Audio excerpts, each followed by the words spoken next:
supports me. Thank you so much. Thank you so much. Thank And you. I don't know, is it Yong Sharon or Sharon Yong? Can you introduce yourself, please?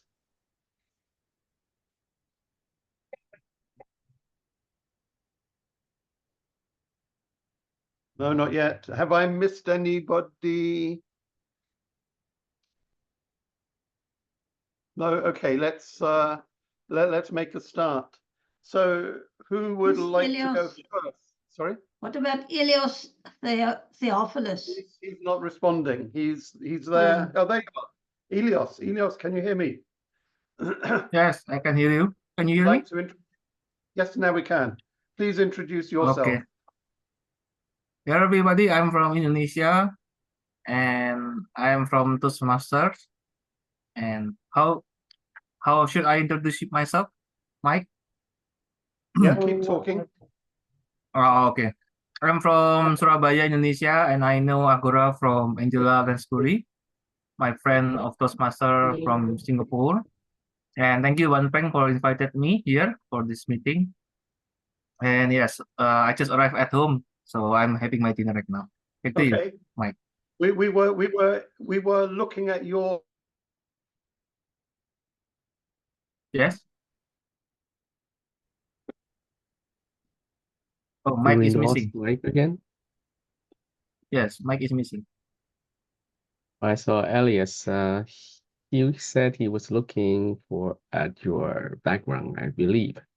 So could you explain to us what that book of record means? Yes, last week we Toastmasters from District 102 in Malaysia, we conducted 102 hours non-stop training for celebrating National Training Week in Malaysia, and this is the National Malaysia Book of Records that awarded to the Toastmasters International of the district. And this is not only for online, but also offline. And I am one of the speaker there. I'm speaking for 2 hours about podcasting. Back to you, Ryan. Thank you so much, Matt. And since I've disappeared, Valerie, are you able to introduce yourself?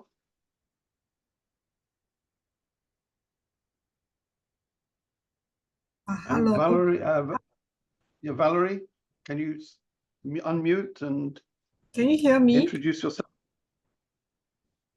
Who is talking? Valerie. I can't see who's talking. You can't see me. Valerie is talking. Valerie. We can see. Can you yeah, see we can me? hear Oh, and I can see. me. Yeah. Yeah, we can see it here. Oh, hi. I'm based in Singapore. So I just joined today because one of my friend LL from the same club as me, TMCS, she just sent me the link. So I thought I'll join and see this new Toastmaster online club, see what's about. I think you have some workshop upcoming, right? Yeah. So look forward. You have to wash your mouth out with salt water. This is Agora, not Toastmasters. So, oh, sorry. Yeah. We're joking. We Agora, we don't mind Toastmasters. We all came from Toastmasters. I was 24 years as Toastmaster. But I think Toastmasters senior management would freak if they knew you were with us. But anyway, welcome. You're very, very welcome. Please come again. And Yong Sharon, can you hear me? Sharon Yong? No. Langaline Leong, can you hear me? Or Shin? Yes, I'm Angeline Leong. I have social anxiety, so I shall keep this introduction short. I'm a returning Toastmaster. Okay. But yeah, I'm a proud Agorian. You don't have to have social anxiety with us. We are extremely friendly. And being a virtual meeting, we don't bite. Okay, and hopefully Langaline will come back. And who is Shin? Can you hear me? Shin? No. Okay. Anyway, there you are, Langaline. You're still with us. Yeah, you're very welcome. Don't worry about us. We're nice people, honest. Okay, so our first speaker this evening, if I haven't missed, I mean, I probably missed, but they haven't replied to any introductions. Please introduce yourself during the meeting if you haven't already. But let's move on to our first workshop speaker. Heta, please take control. Thank you. I hope is the sound okay? Can you hear me properly? Yes, it's very, very good. Okay. I'm very happy to be here today, and there's such a large audience. I hope I can do you justice. You know, those of you from USA will know Simon Sinek, a very successful businessman, and also he has become a public speaker. I don't think by choice, but by demand. And I think the three things that he says when you want to do something, he asks that you ask yourself three questions: why, and then how, and then what to do. And I think that applies to almost everything. It applies to also to making a speech. And when you want to do a speech, the most important question to ask is, why do I want to do this specific speech? Who are in the audience? Does this specific topic give me a lot of excitement? Does it motivate me? Or why do I want to share it with others? Because if you don't feel anything about the topic, you will not be able to turn it over to your audience. And therefore, you have to make it really something that you own. Now, for that reason, I'm going to share with you a video, a PowerPoint.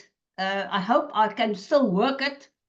A PowerPoint presentation, because I've asked Ben if I can show you a picture of a lady, and he said, no, I will be allowed. I hope nobody will take offense. So I would like to share my video now with you.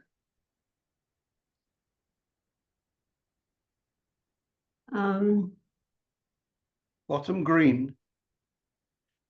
Move your cursor to the ground and it may pop up. It's a green icon. Okay. Have you got it there? Yes, we have. I just want to get to the. There's There's a something in little my way icon here. that Did I Yes. just move this part?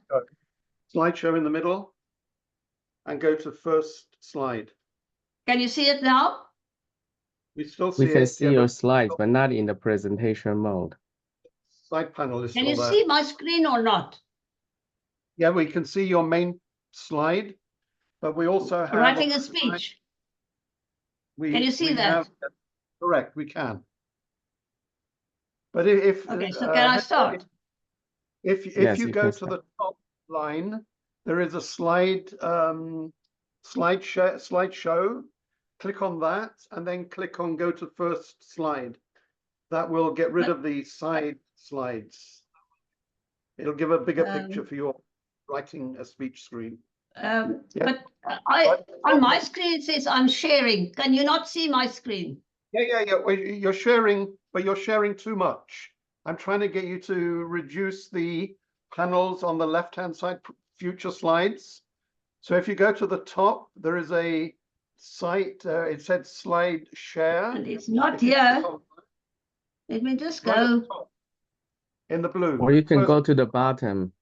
Go to the bottom. You see the 52%. Can I just stop screening and then I'll start again, because this it won't go there now. Oh, Anyway, if it doesn't work, don't worry. We can see the main slide. It's just with a bit of interference on the left from the future slides. But carry on, Heta. Will you be able to see that? But now it Yeah, yeah, doesn't work at all. Let me just go out of here because I don't know why it's not. Let's stop share and then I'll redo it. Let me just try and redo it. Share the screen. That's correct. Yeah, just share screen again. And there it is. They're coming. Okay, It's wait. coming. Okay, great. Why does it want to do this? Wait, No problem. perhaps I didn't share it You totally. just unshare again.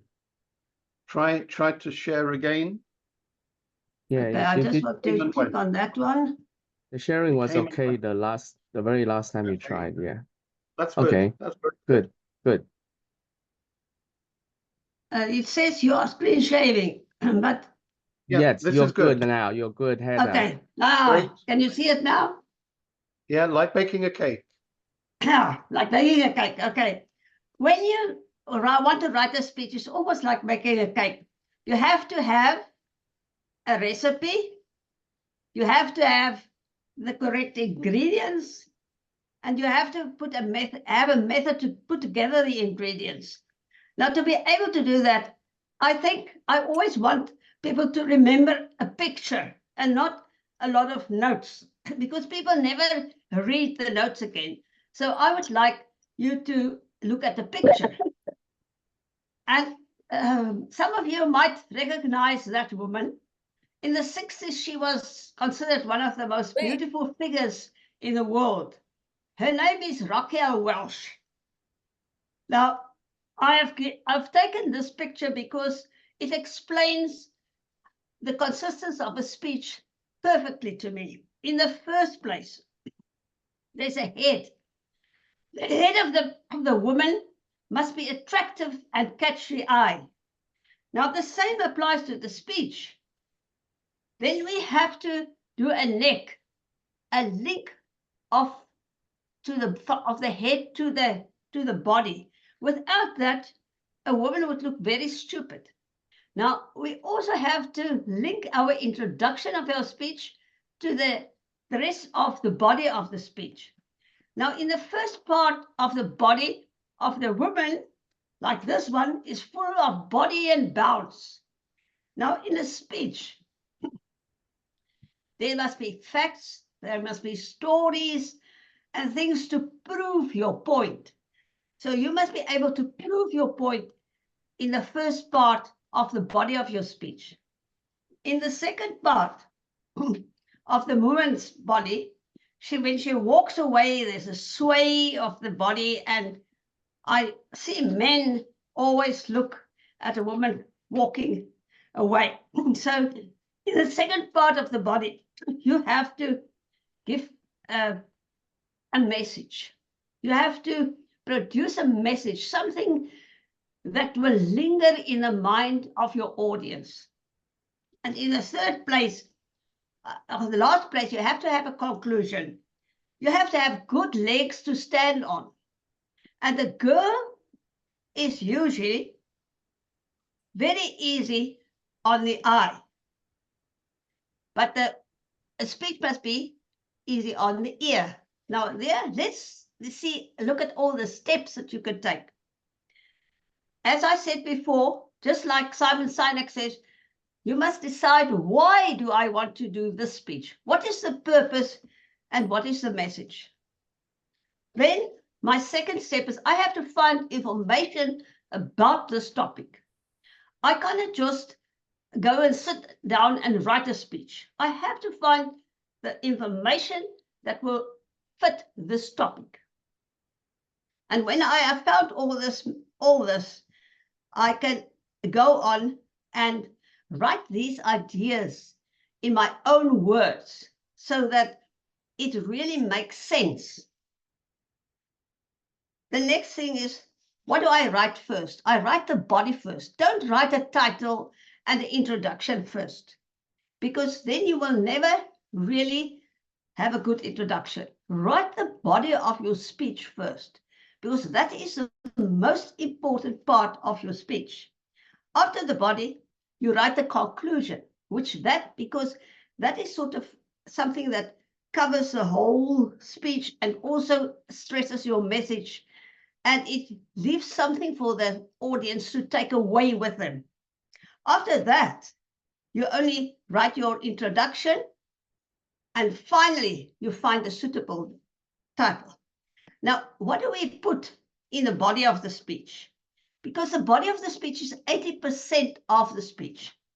Now, in that body, you divide that body into 4. And you find 3 examples or stories or facts to really stress your point or to prove your point.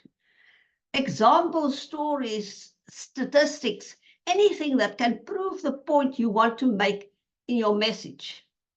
And then you state your real message in the last part of your body. In the conclusion, you write, you summarize the body by stressing the main points. You refer back to your introduction and your title, or both, and you end with something really catchy. Now, when you've done that in the introduction, what is important to write in the introduction? You must attract the attention of the audience, just like the woman must attract the attention with her head. Then you can make the audience wonder what you are about to talk about. You don't have to start directly with the real body of the message. You just have to have something that can relate to your whole speech. But it can be something, you can talk about baboons or something stupid that a baboon does, and then relate that to the message that you want to give. So it doesn't have to have information about your speech in your introduction already. But do not say what you're going to say ever. And then you can start with an image, you can start with a quotation, or a line of verse, or a shout, or music, or a picture, just something interesting to grab the attention. Okay, now, and then you have to link it to your body with a short sentence or a paragraph. The title is a very important part of your speech. Long titles are not very good. It must be simple, 1 to 3 words, or a very short line or quotation, but it must not give away your message. But it must make the people wonder, what is this speech going to be about? And it must catch the attention. And when you've done that, then you've actually made your speech. So it must be like the women, it must be easy on the eye, but the speech must be easy on the ear. So I am now going to stop sharing this video.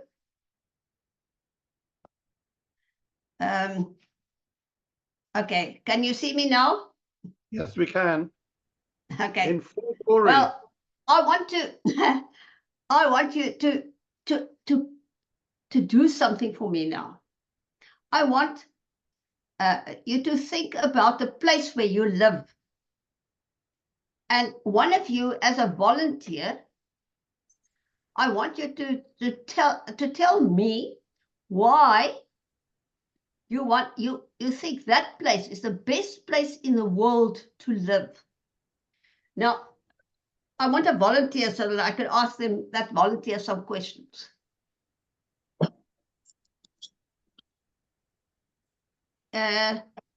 Young Sharon, who's that?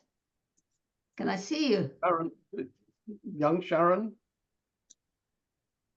Young Sharon, are you volunteering? Are you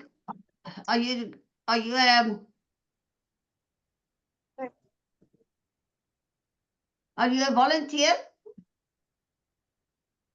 Who will volunteer? Somebody that I can see. Mike, what about you? I'll volunteer gladly. I just wanted to give other people. Okay, let's see if you want to Shona, tell me Shona, why Shona. you live in Singapore or in Indonesia. I first want you to find me 3 facts why you like to live in Indonesia. Okay, I lived in Singapore in my teens, but I now live in Indonesia. Fact one, 18,504 islands, all inhabited, all have, are not submerged. There are extra islands get submerged. Tremendous variety. The culture and history of Indonesia is also fascinating. Yeah, and there's prehistory, there is the Hindu period. Okay, so can I stop you, Mike? Can I stop you? Can I stop you? Sure. I don't want you to tell the story of but I wanted to find three facts. Three facts, and just name three facts. Variety, history, and food. Okay, variety, history, and food. Food. Okay. So and then he has these 3 points of his body. So when he writes the story, his speech, he has to write me something really in a very short and a very descriptive sentence, the history. And then on the next one, he has to give the second, he has to, the very descriptive part of the second part of the body, and then a very descriptive part about the food, but not a long story. You can write it 10 times over until you can fit it into a short body of the speech, but each part must be so descriptive that it really catches the attention of the people. And therefore, to prepare a speech takes you at least 2 weeks. You cannot prepare a speech in 1 day. You cannot create a speech in 10 minutes unless it's an impromptu speech. But if you really want to do a good speech, you have to take about 2 weeks, because you rewrite about 10 times before you can shorten your body in such a way that it really has impact. Just waffling on will not give you a nice body. And when you have got that, you can get a message out of that specific part that you have put together in the body of the speech. And you can then work out a strong body. And from the strong body and the conclusion, in the message in the conclusion, you can then work out a striking introduction and a side on the title. Mr. Toastmaster, that basically concludes my workshop. Well done. Very interesting, fascinating. Lots of points there for me to think about. I also have a similar structure to you, but this gives me a lot more to add to it, make it more interesting. And I love the first photo of you on the beach 20 years ago. No, not me. I can send the band. I could send the notes for the speech. I could send to Bang. If anybody is interested, you could ask it from Bang, and then Please do. Please do. Okay, anybody else have any comments or feedback, questions even of Heta?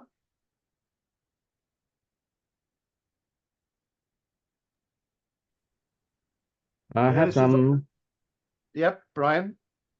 And Heta, I love those messages, and I think it's very effective to have the same, showing the same woman in a different ways that to illustrate your points. And it's that Raquel Welch that you show. It's interesting that, you know, using the same image, you could actually talk about different things and make people remember your message. And I love how you do that.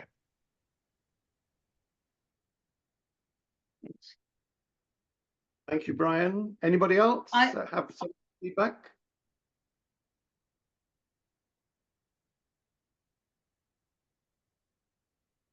Yeah, baking a cake. Yeah, when's the cake coming, Heta? Sorry? I said, when's the cake coming? You should finish with a picture of the cake. You said it's like baking a cake. You should have shown us a picture of the cake at the end. Oh, no. No, I I'm say very it hungry. is just the method is like making a cake. You have to have a recipe and ingredients. But I want you to remember the figure of Raquel Welch, Yes. because Well, we won't forget when that. you remember the figure and how it's put together, then you can remember the same way that you put a speech together. And it's not starting and just writing and then trying to make it into something that is worthwhile. Because Very it's actually true. a work. It's not just unless you tell a story. Only when you tell a story, it's slightly different. Yeah, but at this point, I'd love to have a cake rather than Raquel Welch. Now come and visit me. Come and visit me in South Africa the weekend. It's my birthday. It's my 81st birthday. Then I could give you a cake. On Friday, Heta? Friday? On Friday, I'll be 81. Friday. Okay. Yeah. 81 years young. Thank you so much for being here to celebrate your birthday preamble with us. So thank you much. If there's nobody else, okay, let's move on to our giving I would just like to Heta ask another round of applause. I would Sorry, like Heta? to ask Sylvia and Shauna and them, does it make any sense to you? Thank you, Heta. Welcome, What a Shauna. wonderful speech. We learned a lot from the description, and also the way you present the speech really make us how to say remind me again that I should do some speech, because it's been a long time I did not deliver any speech. So I learned these tips. I want to practice it. Thank you so much. I learned a lot. Yes, I too came in at the time where you were talking about how preparing a speech is like how you bake a cake with the right ingredients, the recipe, and what was the third point? I forget, but I guess, and it's about putting it all together, and also the picture of the lady. I guess it all stays in your mind very clearly. So, and I'm somebody who likes to bake. So I know what it means when it's like baking a cake. Anyway. Sylvia, if Raquel Welch doesn't work for you, let me know. I have a photo of Bampeng when he was 18 on the beach. Yeah, unfortunately. Okay, let's move on. We can come back and have more questions afterwards. Yeah, so we're free and easy here, but let's just move on. And Brian is ready, I think, and waiting in outer space to zoom down to Singapore and give us the pleasure of his knowledge. Floor is yours, Brian. Thank you, Mike. Hello, everybody. My name is Brian Lin. I live in US. I was born in Taiwan and I live in Australia for a while. And I have to deal with different countries, different systems. And even in my career, I have changed my major and the industries a few times. And today I would like to share with you some of my findings and tips if you are going for a career change. And I believe many people here are young enough or old enough to have a career change. And there's so many reasons that one want to change the direction of your career. And today we will have a workshop and then we can have some discussions about how and why and what to change. And I have a slide deck and I will start sharing it now. Okay.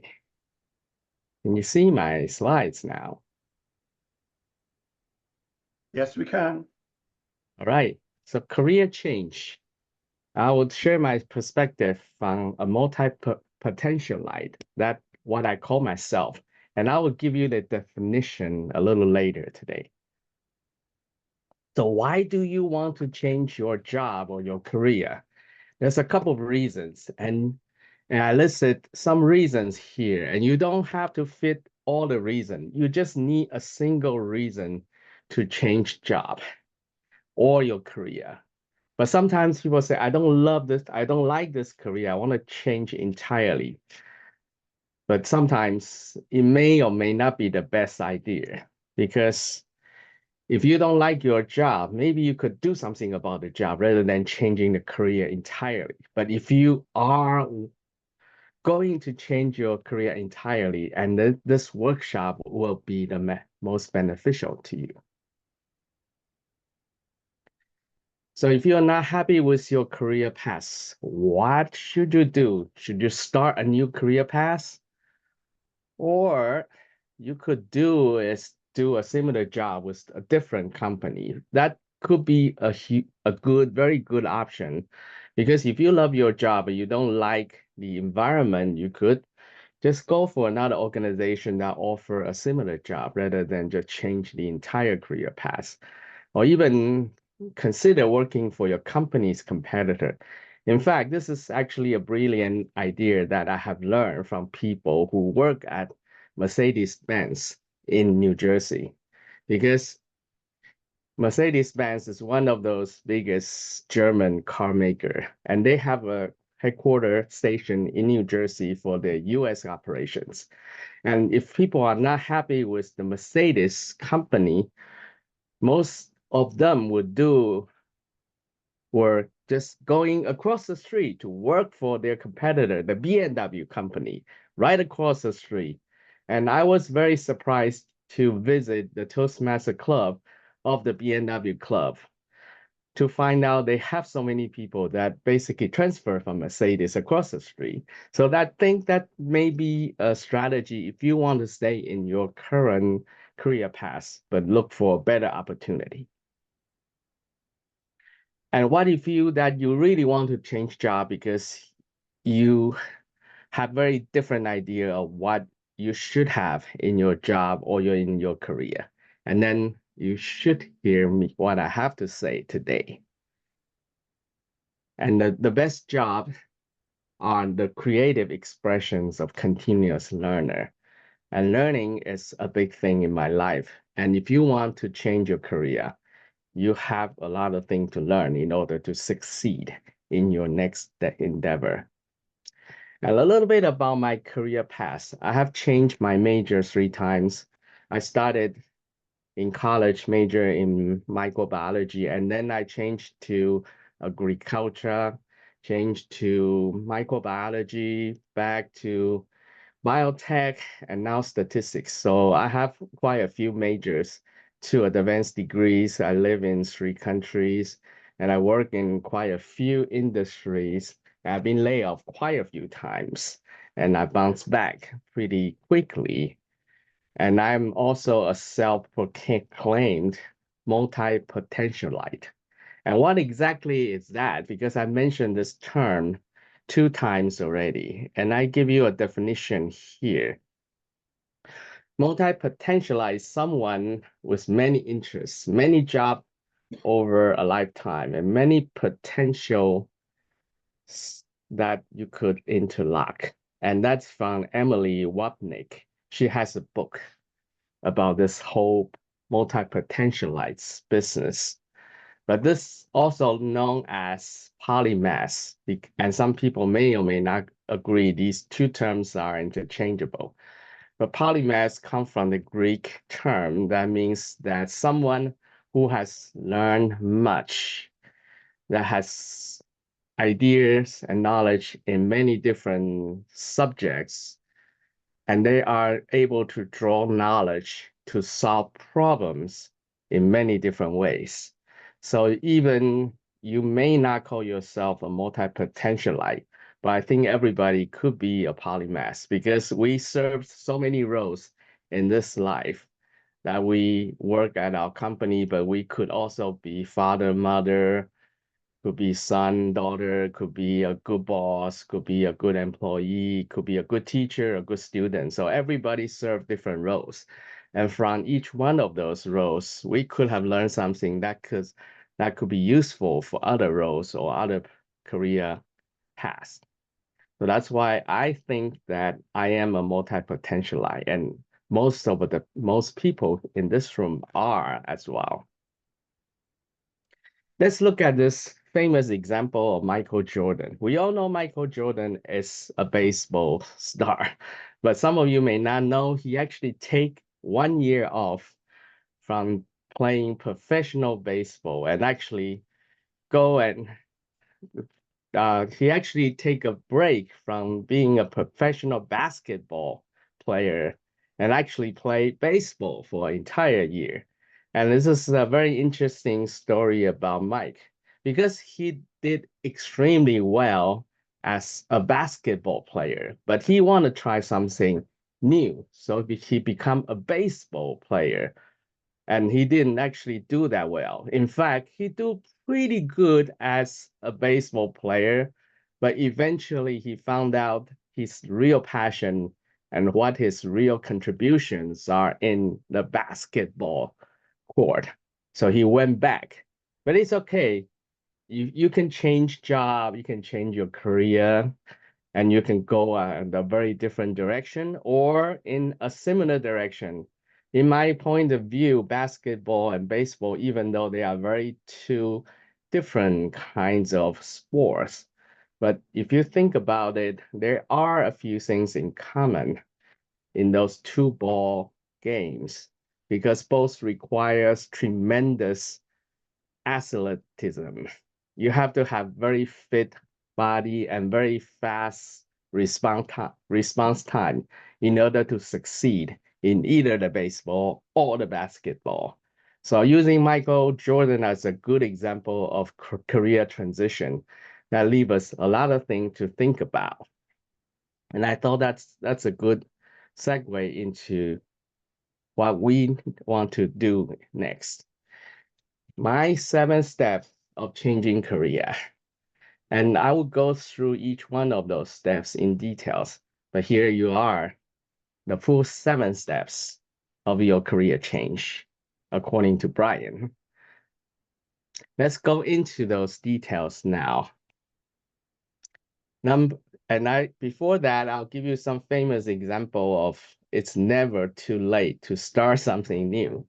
Think about these. I give you some examples from age 30 to age 62 and look at what people has done with their life by changing the direction of what they do. Started from J.K. Rowling, who completed the first Harry Potter book at the age of 30. When you think 30 is too old, well, J.K. Rowling first wrote the first Harry Potter book at age 30. And you can go down this list. These are all famous people who started something amazing, including the Zoom company that Eric Yuan has founded at the age of 41. But before that, he was doing something in the internet and IT business, but he changed a career into making himself an entrepreneur. So that's a good example. And we don't need to go through all those examples, but I just give you some famous example of how people start something new, start a new career, start a new company, start something at every age above 30. So let's go back to those 7-step program. Step 1, the beginning. As you may have detected from my workshop, I talk about learning a lot because this world is changing and we need to refresh our skills frequently in order to keep up. But sometimes it's not just to keep up with the world. We also need to fulfill our missions and be happy about what we can contribute to the society or to bring to your family. So we all need to fulfill some of our desires somehow. But how are we going to do that? First, you have to have an idea and answer the why question. Why do I want to change? Why do I want a new career? Why? So that's the beginning. Once you know why, then we could get into the what and the hows of changing career.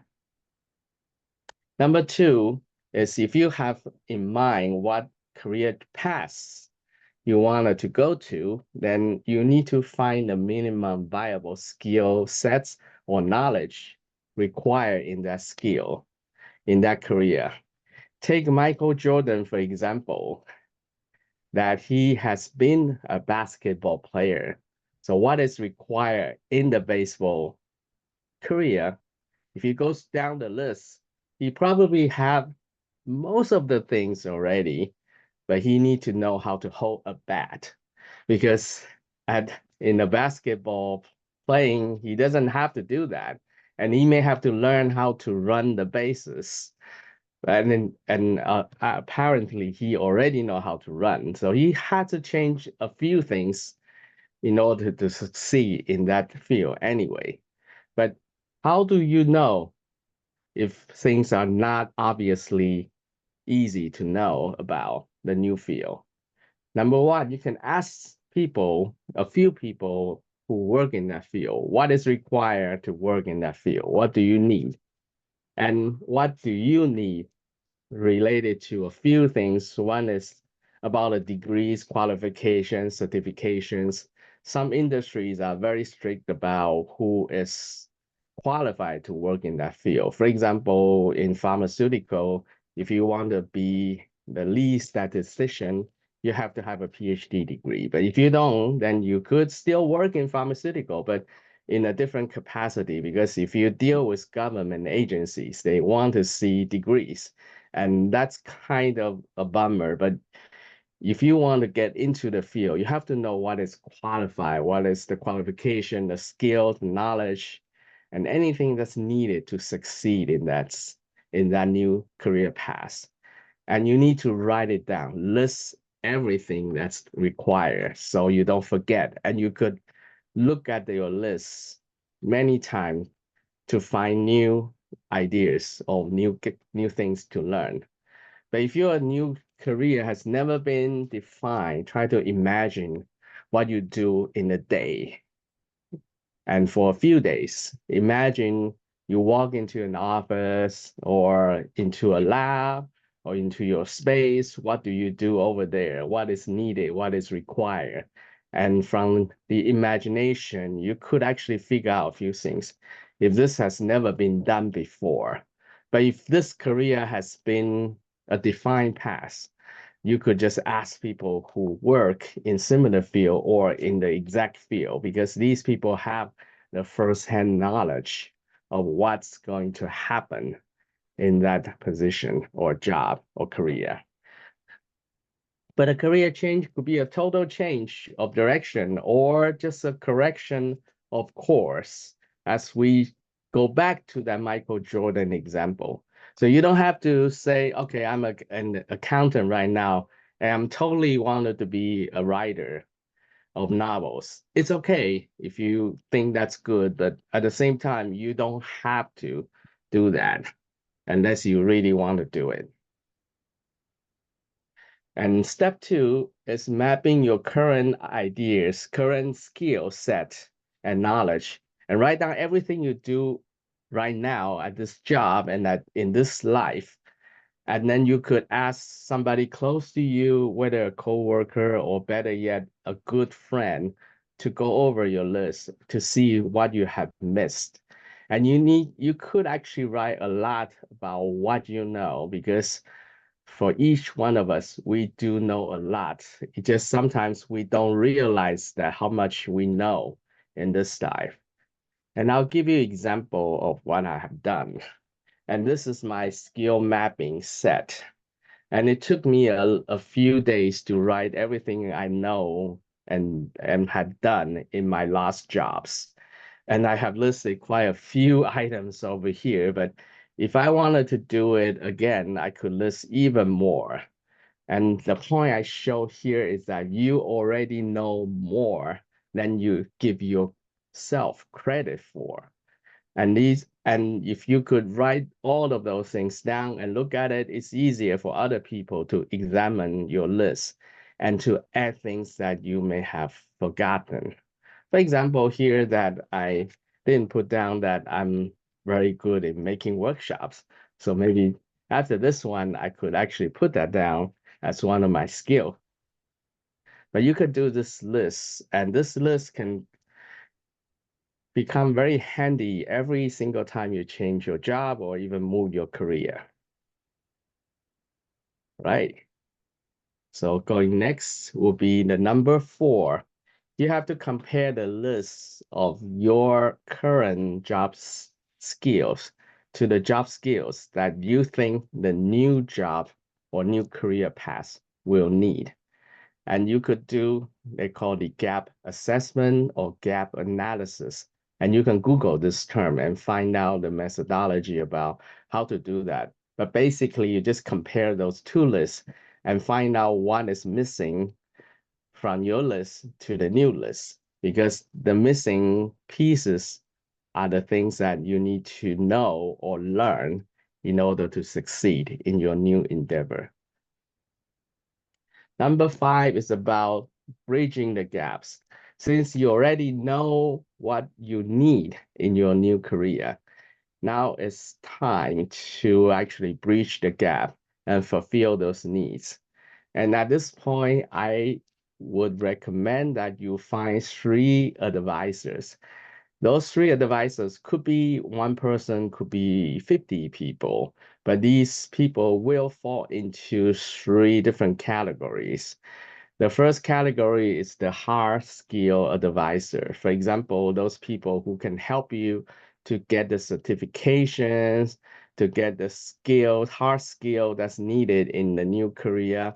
For example, if you said that you want to be a carpenter, you need to know how to operate a machine. And if you don't, then find somebody who can to teach you how to do that. And these are the hard skills. And you may need one advisor or many for that. And then the soft skill advisors. Many of those soft skills are apparent and can be transferable. For example, the communication, leadership, public speaking skills. These could be very useful in many different ways, but in each industry, you may have some hidden code or ways of doing business. That's when you need somebody who are insiders in that industry of those companies that can give you some ideas. And those ideas may involve the politics, the hidden rules of that industry. And you do need people to help you with that. But sometimes before you get hired or actually started working in that industry, you may or may not actually find a political advisor in the company. But if you do get a job in your new career path, you do want to have people who are very savvy about the politics in the company in office, because sometimes the politics is all they play, especially in the larger international corporations. When you think they hire so many people, they are open, you don't know what they're actually getting into. I can give you one example. I used to work for the world's largest cosmetic company called L'Oreal. And I didn't realize that I have to learn to speak French in order to progress in the company. But nobody told me that until a little later, after a few months in the company. And then I have an opportunity to talk to someone who told me I need a French sponsor in the company who speak French, who can speak for me. At the same time, I need to learn the French language in order to communicate with certain people and to have certain impression on people that you wouldn't know unless you have a good advisor. And from there, find out what are the minimum viable skills that we talk about, and then use your current skill set to first to see if you can convert that skill set into something new by just changing the names.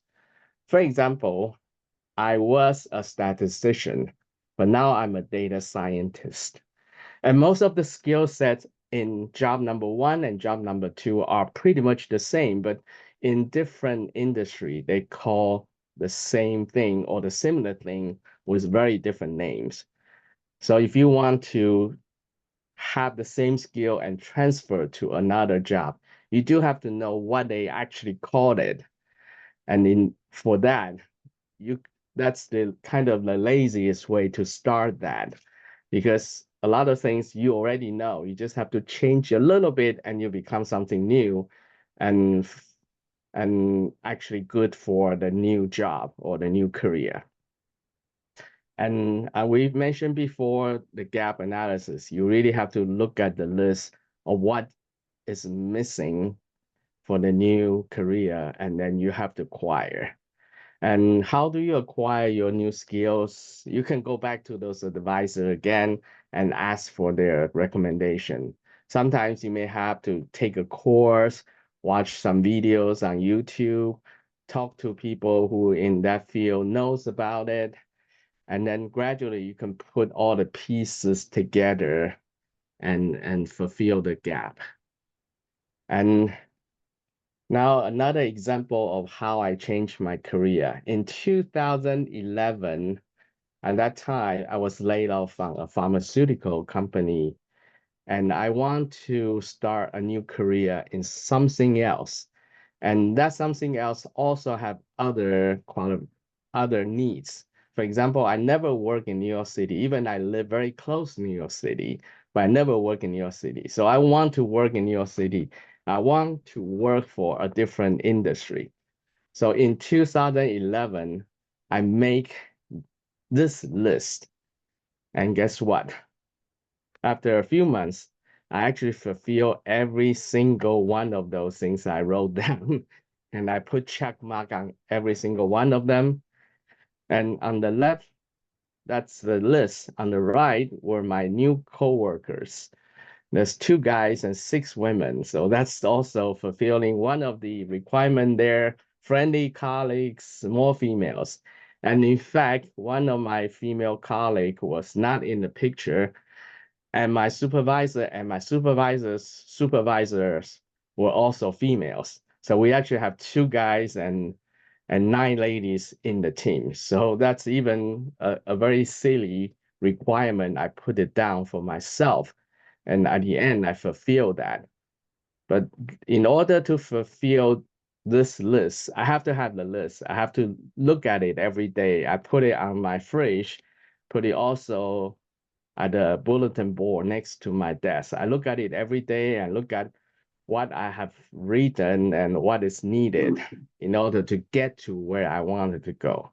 So I couldn't stress enough on the power of putting a list up so you can see it every day.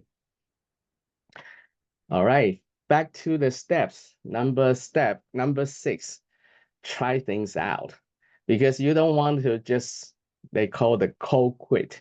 You don't want to just quit your old job and get into a new career. You could do it in smaller steps. That's not so scary. It's not so big that you cannot handle it. And sometimes your family may not allow you to do that, or your financial situation, because starting something very new in the new career may be very risky.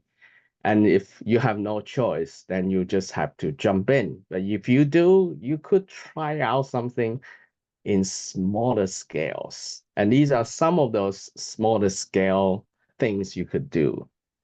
You could job shadow somebody. Just follow this person around for a day or 2 to see what he or she does.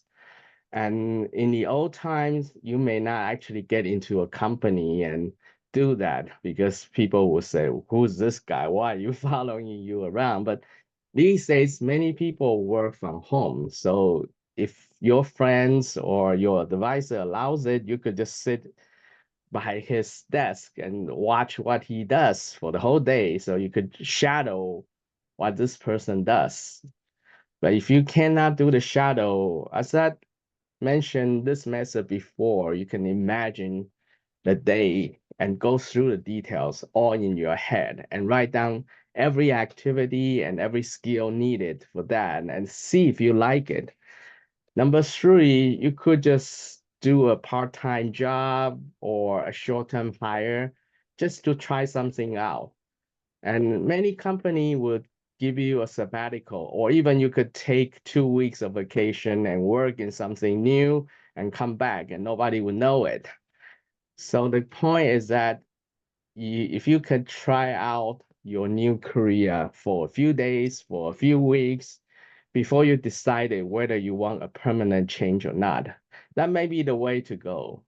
But that's for the people who are like me, who are cautious people. We don't want to do something so dramatically. But for some other people, dramatic change is the way to go because they have to put themselves in a situation that there's no going back in order to have the full potential to do something great. But everybody could decide whether you want to take small steps or you want to take a huge step at a time. And the decision is yours. Number 7 is finding a way into the new career position. The first thing is you need to have a CV or resume for most of the job companies. And sometimes it's not enough because you also need to have an elevator pitch. So you could actually talk to people in the new career path to see if they could point you to a new direction. So you do have to have a paper or electronic document ready. At the same time, you need to develop your elevator speech, a 30-second speech to tell any new career path people what you do or what you want to do. Number 2, fake it until you make it. If you can answer any question on your resume, then you're good. Because sometimes you may or may not have worked in certain things in certain capacity. But if you know what that entails, then it's okay. For example, I have never worked in oncology. But if I wanted to put oncology on my resume, I have to know what kind of question people ask me. And I'm pretty lucky that my wife actually worked in that field. So I put that on my resume, even I never worked in that field before. But if you ask me basic questions about oncology, I can answer quite correctly because I have an advisor at home. But if you have that, you can write it on your resume. It doesn't hurt. Fake it until you make it. But you have to make sure that if people ask you question about that, you have some answers, good answers you can actually make to that.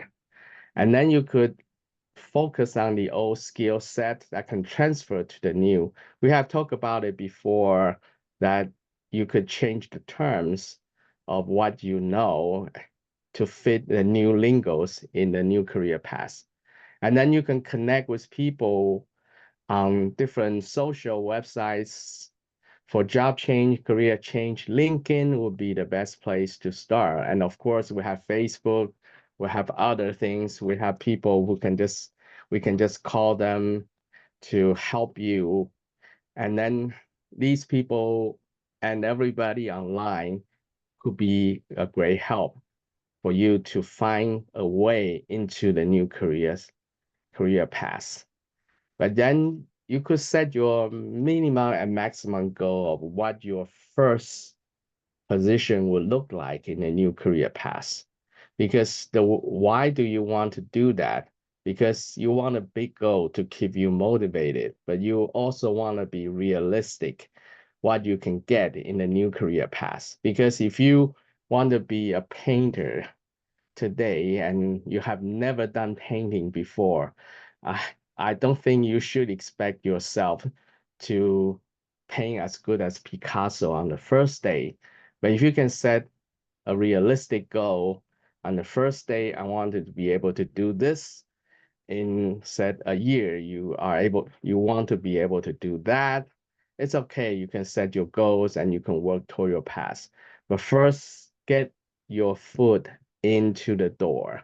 And that may requires that you do a lot of networking, talk to a lot of people, and even sometimes you may have to take a pay cut. For example, when I've done that job in New York City in the healthcare industry, I want to come back to pharmaceutical. For the first few tries, I couldn't get a real good position. So I went to a smaller company for a year and then come back to play with the big guys. So you could do a couple of things, but you have to be flexible and set your expectations, the minimum and the maximum, and then you can play with it when you switch to a new position or career. So let's talk again about the benefit of a career changer like myself.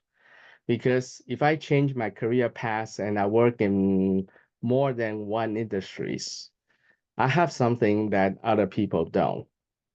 And these are the 4 things that I believe that the people who has worked in multiple career paths or industries have that most people don't necessarily have to this level. First is how do you adapt to the changes? Number 2, how do you innovate? How do you bring new ideas? How do you make changes to what people are doing in this industry? Because if you work in a certain field for so long, you don't get the new ideas. And sometimes a new idea from another field may be actually helping you. And a good example is one of those Canadian railroad companies, because the revenue for people riding trains in certain part of Canada has decreased dramatically over the years because people prefer to fly. But someone who came from the gambling industry have this idea and combine gambling with the train. So now you have a gamble train that goes nowhere. And the company could actually feel people on the seats because now train is not actually taking people from place A to place B. They take people from place A and let them gamble and come back. It doesn't hurt for that kind of mentality to create something, to innovate in a new industry. But if you don't like gambling, a sightseeing train could be useful, even though it come from the same place and go back to the same place. So innovation is some really good skills to have when you work in different industries because you bring insights into the current practice. Number 3, resilience. I've been laid off 4 times. I know how to get back. And for people who lost their job at the first time, it will be really hard to get back on their feet. But if you have done it, if you have been laid off a few times, for me, it's no big deal. I can get back very quickly, and that is resilience. Number 4 is understanding and empathy, because people have trouble relating to other people, to other things. And if you work in many different places and meet many different people, you develop a skill to understand where people come from, even to understand what they mean by when they say something, because the language is not just about the words, it's also about the hidden meanings you can detect from people's tone, from their voice, from their intention. And these are all the skills people don't tell you that you can learn from changing careers or become somebody who are good in more than one thing. And most people actually know more, including you. You know more than what you give yourself credit for.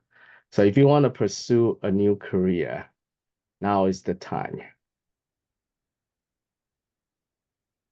And then here is about the summary.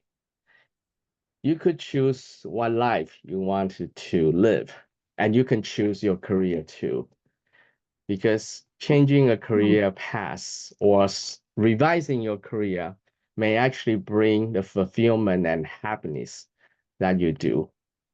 But you don't have to always do that. You may switch to a career, or maybe you just need a good job, a new job that pays better, that give you better work hour, more flexibility. Or you may change a few things at your current job, and you can negotiate with your boss, the supervisor, the HR to find better terms if you want to stay there. But you could also have multiple career all at the same time, because you could You could work part-time, you can work after hours, you can work on weekends for a very different career. And I know quite a few people who do that. They have their side business while maintaining a job. And one of my Indian co-worker, he is a data manager at a pharmaceutical company. But he and his family also run a Subway sandwich shop and a gas station to bring extra incomes, also to have multiple things all at the same time to provide a good safety net for the family. So you don't have to change career entirely. You could have 2 careers or 3 or 4 all at the same time. Or you can just switch from one career to another like Michael Jordan and switch back. It's okay. But you must try something new, and you can try at your vacation or during a sabbatical, or you can retire from work totally and start something that require no payment to yourself, but something fun that you do.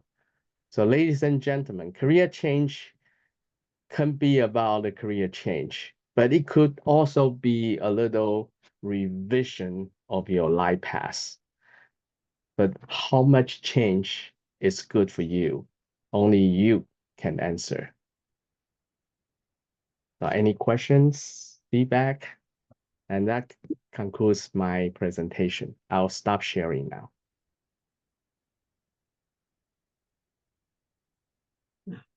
I really Wow. enjoyed that. Let's give Brian a round of applause. That was a fantastic run through. I spent 45 years in human resources, and even I learned something listening to Brian just now. So I know what all of you are going to do immediately this meeting finishes. You're going to dash off home and get the computer out, update your CV. CVs should always be ready to go. Whatever you feel at work, whether it's good, bad, or indifferent, be ready to jump, because things change so quickly, so fast. And there are going to be many, many changes because of COVID still to come. We don't know yet. Yeah, I think the world has changed. And being an old gray individual like myself, when I was at school in the 1960s, all of my friends' fathers started work in the bank at 16 and retired with a gold watch at 65. By the time I went to university in the early 70s, that had all gone, complete change. And people were moving to like 3 years in one job and move on. And even then, you know, I mean, 50 years ago, I was hearing, yeah, we need now to expect 4 or 5 careers, different careers in our lifetime, not jobs, careers, complete change. And Brian is a really good example of that, how we have so much knowledge, so much ability inside of ourselves. We just need the confidence, which is what you get by attending Agora meetings, being able to communicate with people. Yeah, it's so good. So thank you so much for that, Brian. I think that's given all of us food for thought. Thank Thank you, Mike. Can I And say I think something? Hedda has some comments. Hedda? Sure. I really want to congratulate you, Brian. I really enjoyed it. I wish I had my grandson here, because he is 30 and he needs a career change, because jobs here in the country for white people are very young. White people are very slim. But I really enjoyed the way that you put it into different points, because I can discuss these things with him, but if I can give it to say, listen, this is what the guy, you put it in such a nice compartments that I really enjoyed that. And I can vouch for that, because I was at 60, I changed to another country. And my job was more or less in the same field, but I did a totally different job that I used to do in my clinic. And it was like a life-changing experience. Although all my people my age said I was totally mad to go to a new country and a new job, but it was fantastic. So I really can prove that you what you said is really true. You find things that you can do that you never thought you could do.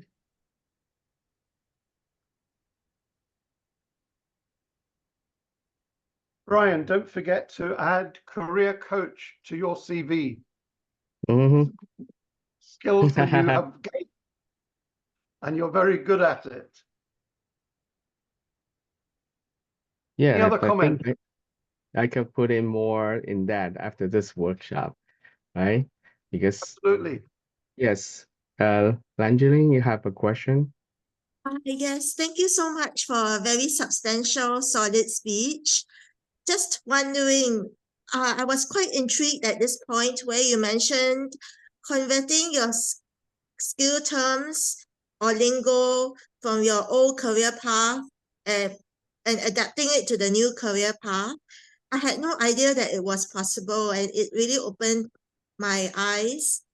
Besides your statistics to data science, are there any examples where you can where the skill terms are quite similar, but it can be more adapted to the new industry? And also, your CV, how often do you update it? Right. I update my CV almost every year because this is only my habit, but some people would update it more frequently. But I do it every year at the end of the year when I look back on what I have done for the whole year, and I make some changes to my CV every year because you need to have it ready. You never know, your company could just go down overnight. I work at a company and it was have a very promising product, actually two very promising product. By the end, neither one of them actually work. So they lay off everybody overnight. And I have to be ready the next day to actually start it looking for a job. So you always have an updated CV ready. And for me, it's one big change every single year, but I keep tweaking it every now and then. And I save copies of my CVs online just in case I have to need, I can send that over to a new company with on my phone, things like that. But if you wanted to know about the lingos, you could ask people or you could just read articles about a certain field and see what kinds of words do they use at their jobs. And then you could just focus on those keywords that people do. And for example, if you said you want to have become a teacher in high school, you just go on LinkedIn and you could find so many people who work in that field. And then you could go to their profiles and identify the keywords they use in their resume and examine those keywords and see if any of your skill could actually be relate to that. For example, if you look at the high school teacher, what do you see? You said teaching, right? Teaching is the same as giving a speech. For me, it is, right? I'm teaching something to the whole group over here. Even I never called it teaching. I don't think this is teaching, but if this is the same skill, speaking is the same skill, sharing knowledge is the same skill as teaching, then you could put that down as your experience. And because you have done it, you just done it in a different way and using different terms and in a different setting. So you can totally put teaching as your skill for teaching teaching adult school, teaching adult group. And that is totally what you could put down as a teacher, even you never actually teach in a school, you just attend Agora meetings. And that's a good example how you could kind of tweak the terms. Brian, I have a question to ask. Yes. When you say you lay off and all that, how do you bounce back fast? Is it through a network or because you were very what you're doing is much needed in the space and there's a need of people. Yeah, there's a combination of things because I if I wanted to find a new job fairly quickly, it's easier to find something similar to what I I'm already doing in my last job. That's always seemed to be most of the time the case. So depending on how much time and money and that you have, so you can decide whether you wanted to find new job that's closer to what you're doing right now, or if you're changing a career path. Because if I change career path, it would take a little longer, may take more effort. For example, for me to switch to another work location in a different industry, that may require more work.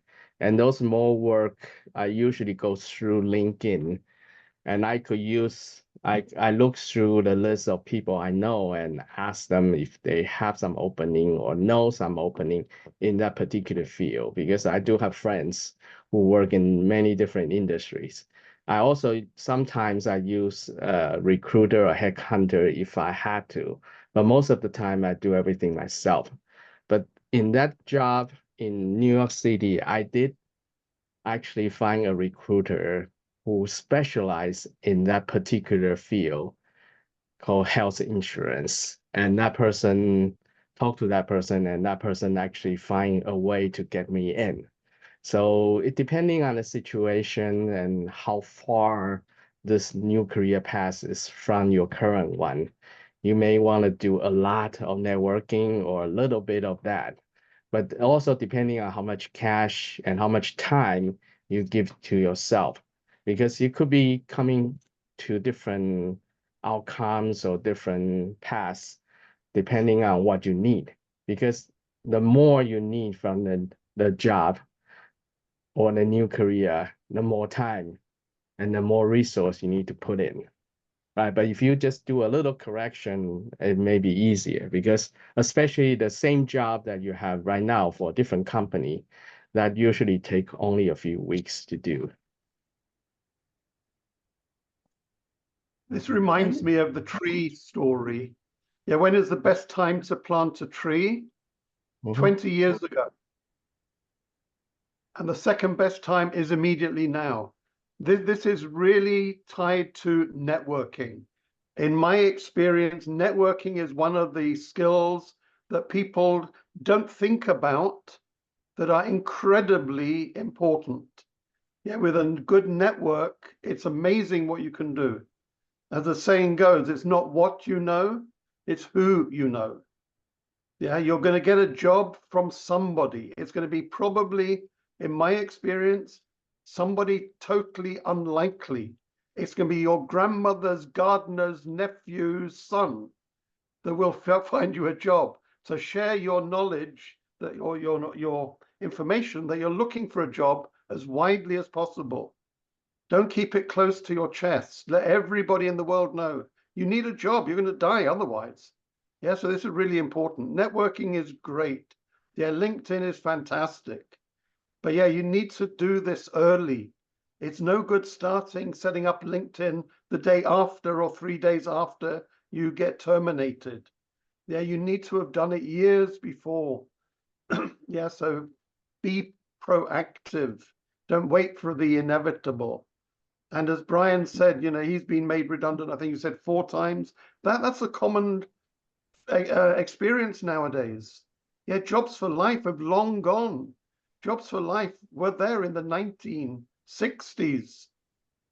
Don't happen anymore. Yeah, so be flexible. Be ready for change, immediate change. Yeah, it is amazing. I mean, I worked for UPS, big company, really rich company. We were set up in Europe, in London, to grow UPS throughout Europe. When I was at interview, I was told, you will never look for another job in your life. That 1970. About 1971, after about 70 years, first time UPS made anybody redundant in the US. They overgrew California. They had to make people redundant. Shock waves went throughout UPS. And then one day, I was actually in Milan doing a service audit, and I got at 5 o'clock in the morning. I opened my email to find out that the board of UPS in the USA had decided to close London, move it to Belgium, to Brussels with Germany, which was already well established. Yeah, it was shock. people didn't know what to do. And I was in HR. I had no idea this was coming. And I was interviewing a girl for a marketing job. I finished the interview. She was very good, very successful at the interview. I said, just stay here. I'm going to write the job offer for you now. Don't go away. Have a coffee. I went to my office, opened up my computer, and got hit in the head. US had said no more hiring freeze. What? I've just verbally offered this girl a job. Luckily, it wasn't in writing. So I had to quickly go and interrupt her coffee break and say, I'm terribly, terribly sorry. We've had instructions, we cannot hire anymore because we're moving location of the office. Anyway, yeah, so be ready for the unexpected because it's And you happening have all over. Then, can I ask you, Brian, are you only available on LinkedIn, or do you also have WhatsApp? no, I have WhatsApp on Agora channel. Yes. Is Yeah, it you possible can look for you me to give me your WhatsApp? If I would very much like to speak to you again. Sure. Yes. I'll put the WhatsApp number for you. Heta's thinking of changing her career. I am. I at the moment have about 5. Yeah, actually, I think about retire and then start something as a photographer and a writer. Well, Yeah. my grandson is a fantastic photographer, but jobs for that is now very slim here. But he's also, good at, he can fly all kinds of things. Let me just see that you put it on the chat line. Okay.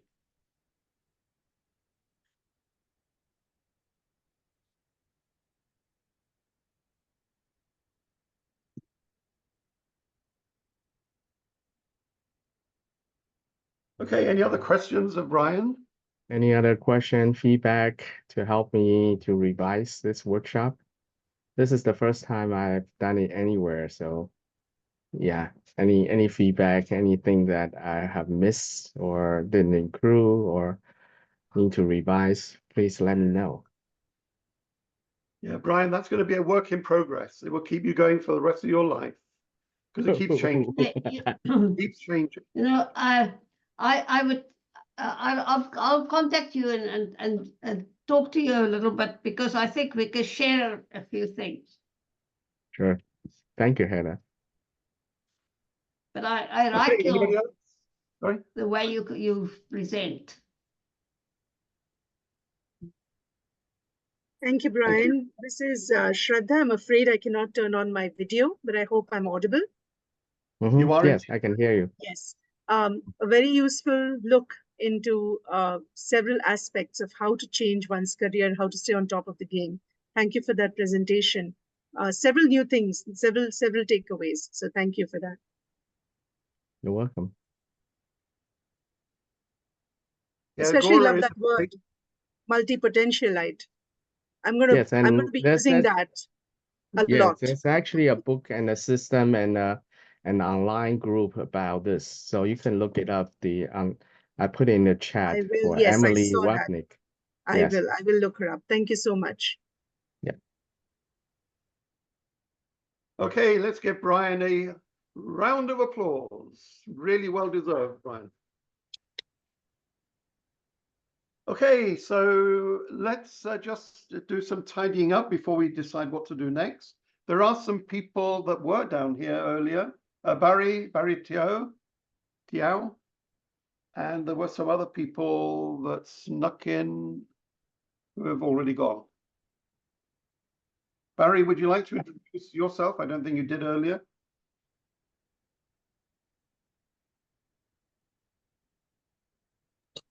Barry's making Hi, tea at the I'm moment. actually hi, can you hear me? Yes, I can. All right. I sorry I couldn't turn on my video because I'm actually traveling right now. Yeah, I have been It's very nice to attend a workshop that just given by the speakers. And I'm from Singapore, so I get to know Agora through the Singapore team. Yeah, it's my pleasure to be here today. Thank you, Barry. Yeah. Thank you. Yeah, Agora, great place to network. Absolutely fantastic. Any other comments? Any other? I don't think I've missed anybody else. I said the other two that I was looking at have dropped off the bottom of the screen, so they're obviously dashed off to update their CV. Okay, Ban Peng, I know you can't talk, but is there anything you would like us to do before we close the meeting? You know, put it in the chat box.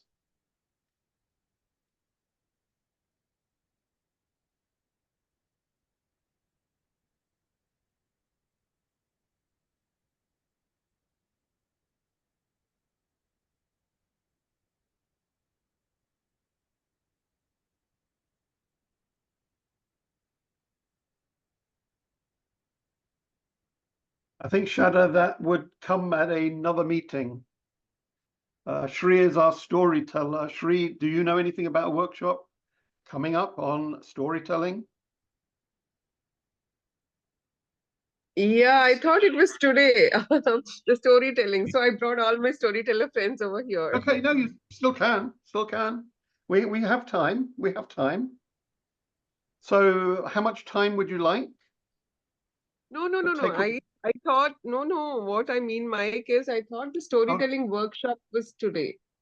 No, Okay, somebody was going to say. Not you giving it. Okay. Okay. Somebody was doing a storytelling workshop. Let me check my WhatsApp message. Okay. Dunstan Chan. He's a lawyer You know what? from Malaysia. Yeah, Dunstan Chan. When is that? Yes. The Magic of Stories. I haven't heard. Is Dunstan coming, Ban Peng? Normally he would be here by now.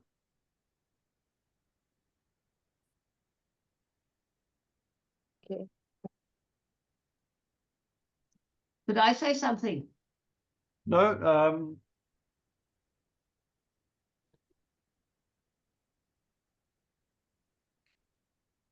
Mike, just to narrate a small story, I can narrate. But if you want me to do a workshop on storytelling, then it has to be some other time with a PowerPoint presentation and all. That's Yeah. fine. Dunstan has given presentations, I think, the last 2 months. And I Okay. think he was expected to do one today, but I personally haven't heard, but had some correspondence. Can I with say something? Sure, Can I say Heta. something? Fire away. You know, if we can just quickly talk a little bit about stories. If you tell a story, it's not much. The recipe is not much different from writing a speech, with one difference. You don't have in your body. It is a chronological following. It's not. You don't have 3 different sections in your where you have to prove something. Instead of in the body that you have to have examples to prove something, now you have a chronological events happening in your story. And your story can just be an entertaining story, or it can have a message. So you only need to entertain, or but you can also have a message. So the only thing where there's a big difference is in the body, where a speech has different aspects that you have to prove. The story is a chronological follow-up of events.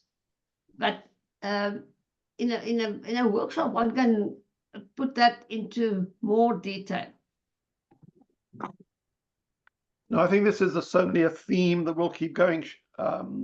Shri, I think we will have storytelling at other monthly meetings.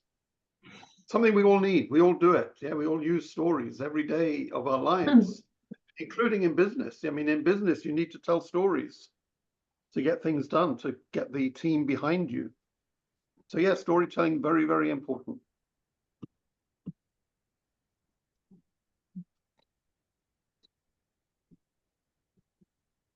I'm paying it.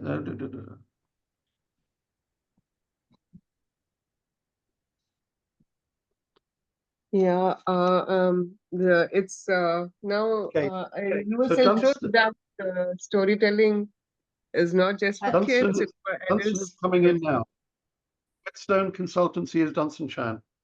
So Dunstan is going to give us a presentation on storytelling.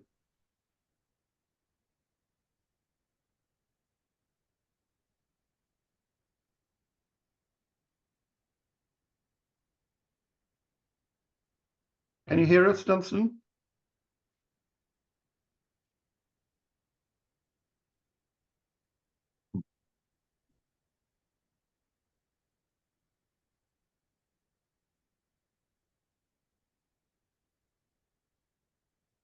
Few moments longer. Mike, and where do you live again? What island? Sorry, Which island do you live again? me Which island personally, in Indonesia?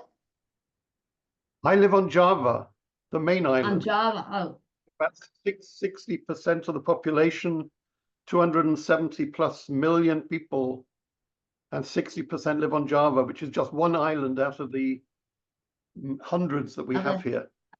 Yeah, my 80% ancestor, the Yeah, mother of Celebes. my ancestors, the one came from Java, the one from the father from Sulawesi, and the Yeah. mother from Java. So Okay. I'm actually, my roots are in Java and Sulawesi. Great story. You should From my research father's side. more. Yeah, that Let is me quite know. a great story. And we've proved it with DNA. Yeah.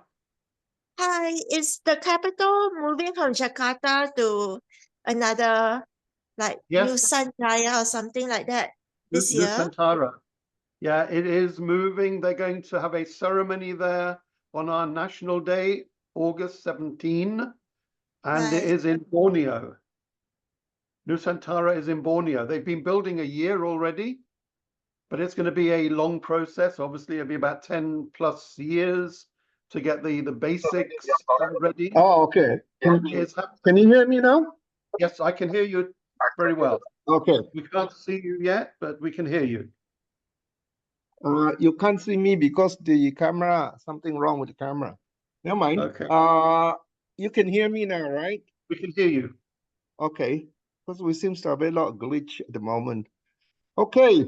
Sorry about this because I've been No having problem. a bit of a problems over these gizmos here. And let me see if I can make it I louder. think it must be the weather, Dunstan. I don't know. Van Peng is silent. We put him into Coventry. Okay, we're ready. I'm sorry about this, all guys, and let's get started. And I must firstly share screen. Do you want right? to try and are you going to share screen? Are you going to try and share screen? I don't think it'll work, but I don't know. I am trying to. Can you see that? It's coming up, I think. Yes. You can see Okay, that? yeah, we have Okay. we have pictures. Okay. You wouldn't be able to see me because problem. my camera is gone. There seems to be a lot of problems here. And I can't even now we have. Okay. Can we start? Okay, your slide is taking up the whole space of share screen. Yes, that's Great. okay. You cannot see me anyway. So I just use the slides there, right? And let's start. Now, okay, we're going to talk about storytelling. One of the reasons why I want to talk about storytelling is that you always hear about it on you read about it, you hear about it, in books saying stories are very important for speeches, and even in management they use stories and leadership stories, everything, right? And sometimes I always wonder, what do we mean by story, firstly, isn't it? And I mean, as a form of as a method of communication, of transmitting ideas, we are using stories. But so obviously there must be another way, right? So if you look at my slides, I say that I'm going to contrast it. I mean, I'm going to compare it that traditionally we have lectures form, right? Which you see the picture on the right side, this gentleman who's a lecturer kind of a thing. And then we have stories. So as a speaker, we can try to understand what is this creature called story, which is fantastic, but what exactly is it? How do you differentiate it from other form of means of communication, right? Now we go back a bit called the theory about the left brain and right brain, all right? Now, if we talk about stories, it's essentially a right brain thing. The idea of a right brain is being more kind of visuals, it's more colorful, it's more imaginative, and it's more emotional, things like that. Whereas the left brain is more mathematical. It explains things, analyze things so that we understand it. Right? So that is the main thing. So you can use story, or you can use these traditional lectures. Each one has a part to play, but the best speeches are one which you can link the two together. And of course, you can tell me that a very famous person, a modern famous person by the name of Jesus Christ, spent his whole life, only short 3 years of ministry, teaching, and he never used the left brain technique. You know, he just tells stories after stories. Right? You can say that, but nowadays we have evolved maybe from that, and then we also include the left brain then where you explain things. So that is basically what it is. So when we talk about stories, it's very important, meaning when you explain something, if you use story to illustrate it. Later on, I'll mention that story has its limitation, right? But so let's move on first.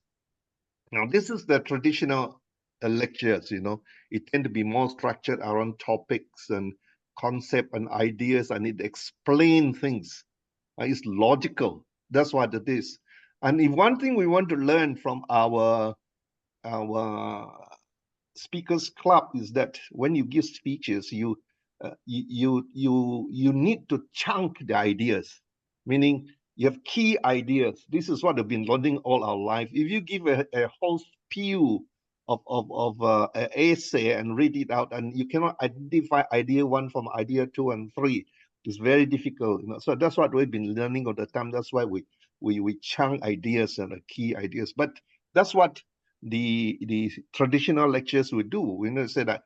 But for example, today, I would chunk the ideas. I'm talking about storytelling, right? So I would say first I want to talk about what is storytelling, and second thing I want to talk about why it is important, and then third is how. Maybe that's what. So then you know that it is these three areas you're going to cover, right? But if you use stories, you don't do that. You just go straight through, right? So let me show you. Now, if you want to tell us, if you like that lecture was explaining something, which is of course very logical and you can understand it, right? But another way, and it can be boring though, unfortunately, right? But another way to get the interest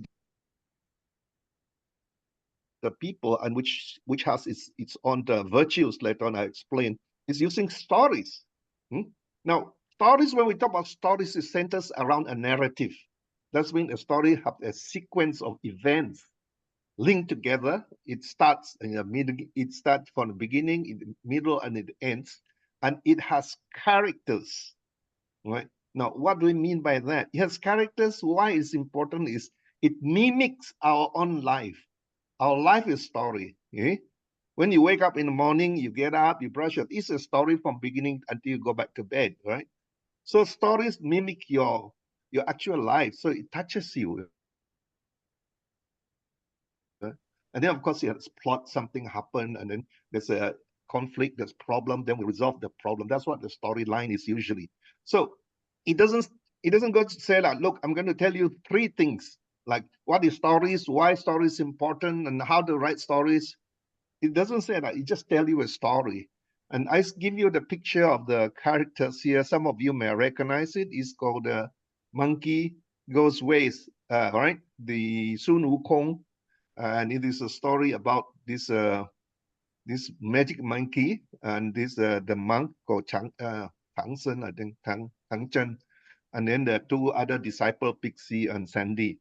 And the stories is very long, but in this we can, you see, I read these stories all the time. I find that amazing. It is a kind of what they call epic, and you can continue reading it because it's so fascinating. And inside that story, it teaches you lessons, you know, without telling you this is the lesson. It just tell you the stories. So that's why when we talk about stories, that's what we mean, right? Now let me show you something here. So let's recap first. What is the purpose of the two different types of communication form? Right? Is traditional form lecture, you explain things, and it has a logical sequence, and you chunk the idea in key points, so you take one at a time. At the end of it, you understand it. That's it, right? Now, the shortcoming is that you may understand it, but you may not remember. That's a problem. It's very difficult to remember facts and things like that. Whereas stories, it personalized because it's mimic our life. So it touches us. It has an emotional connection with us. Now you can feel it. Oh yeah, I have gone through that. And then of course it is engaging and it has interactive, right? And very importantly is memorable. You always remember a story. I always use this image for us this is again very right brain. I use image to explain. If you look at the left image, which is the traditional lecture, it explains things. So this boy, after he listening to the lecture by his teacher, he understands it. But the problem is he may forget after a while. He may have difficulty. So on the right hand side, I put an anchor there, right? Meaning, if you use stories, it will anchor that particular message in your mind. You see? And that's the function of stories. And that's why we talk about the importance of stories of the different E's. Firstly, is education. You use story to explain something, but not in a very logical, methodical way as in the left brain type, as a traditional one. But it educates us through the stories, right? The second thing is that it is enduring. You tend to remember it. The reason why I remember is stories is entertaining, right? So because of that, as a good speaker, we would combine the two, right? And therefore our speech is remembered and it is entertaining at the moment and it is understood as well, right? So, but therefore, when you give a speech, you may need to give a bit of the element of the traditional lecture in it. Otherwise, it's kind of a, you know, they call it a snake oil salesman technique. You just kind of tell stories, but maybe it's not logical, right? So this is something, you see, I'll give you an example. You may have come across this where people try to sell you certain product, certain scheme and all these things, and they tell you the story how you put one at 1,000 ringgit, you can multiply to 2,000, 3,000, and they even work out a kind of a figure like a pyramid, right? So that you increase your thing. So you look at it logically, methodically, how you can increase a thing. But the another way they do it, they always tell you a stories. They said, Mr. Amma put in 1,000, and then when she looks at her bank account, after a week it's 2,000, 3,000. Then she was able to spend. You know, they tell the story about it. But the way they start usually is they try to explain to you how you can make the money, right? The methodical, the methods. But the other side is just to catch your heart, you know, and sometimes a lot of the sales people on this hard sell thing, they forgo the logical part. They just entice you this beautiful story. Somebody who put 1,000 ringgit after a year, he was able to buy a house and they describe the house is his story. So I always advocate that as a speaker, we must combine the two. Now, one of the reasons why I belabor this point is just now we are in the middle of a speech contest at the moment. The same with the other organization. Toastmasters is also having the speech contest. Now, if you listen to speech contests, they are primarily stories. In fact, the people who have won in the past, when you analyze their stories, it's not very logical, you know. But at that moment when they were speaking, you're so captivated by the stories that you say, wow, that's the best speech. In the calmness of after that, when you analyze, hey, maybe it's not true, you know, things like that. So I always advocate that this is one of the reasons why I do not want to take part in speech contests anymore. I used to about 20 years ago. I was crazy. And I knew when I was taking part in speech contests, I was just trying to kind of entice people into something without giving them the foundation, right? Because you have only 7 minutes anyway. And so now that we are in the coolness of the time, and then, I mean, I don't look at that. I want to share with you guys that when we want to communicate, there must be some substance, some logic. At the same time, we use stories to anchor our point and embellish a point. After the speech, you can remember. During the speech, you are entertained, right? So the two have to be combined, and that's what I'm advocating nowadays. Now, let me give an example.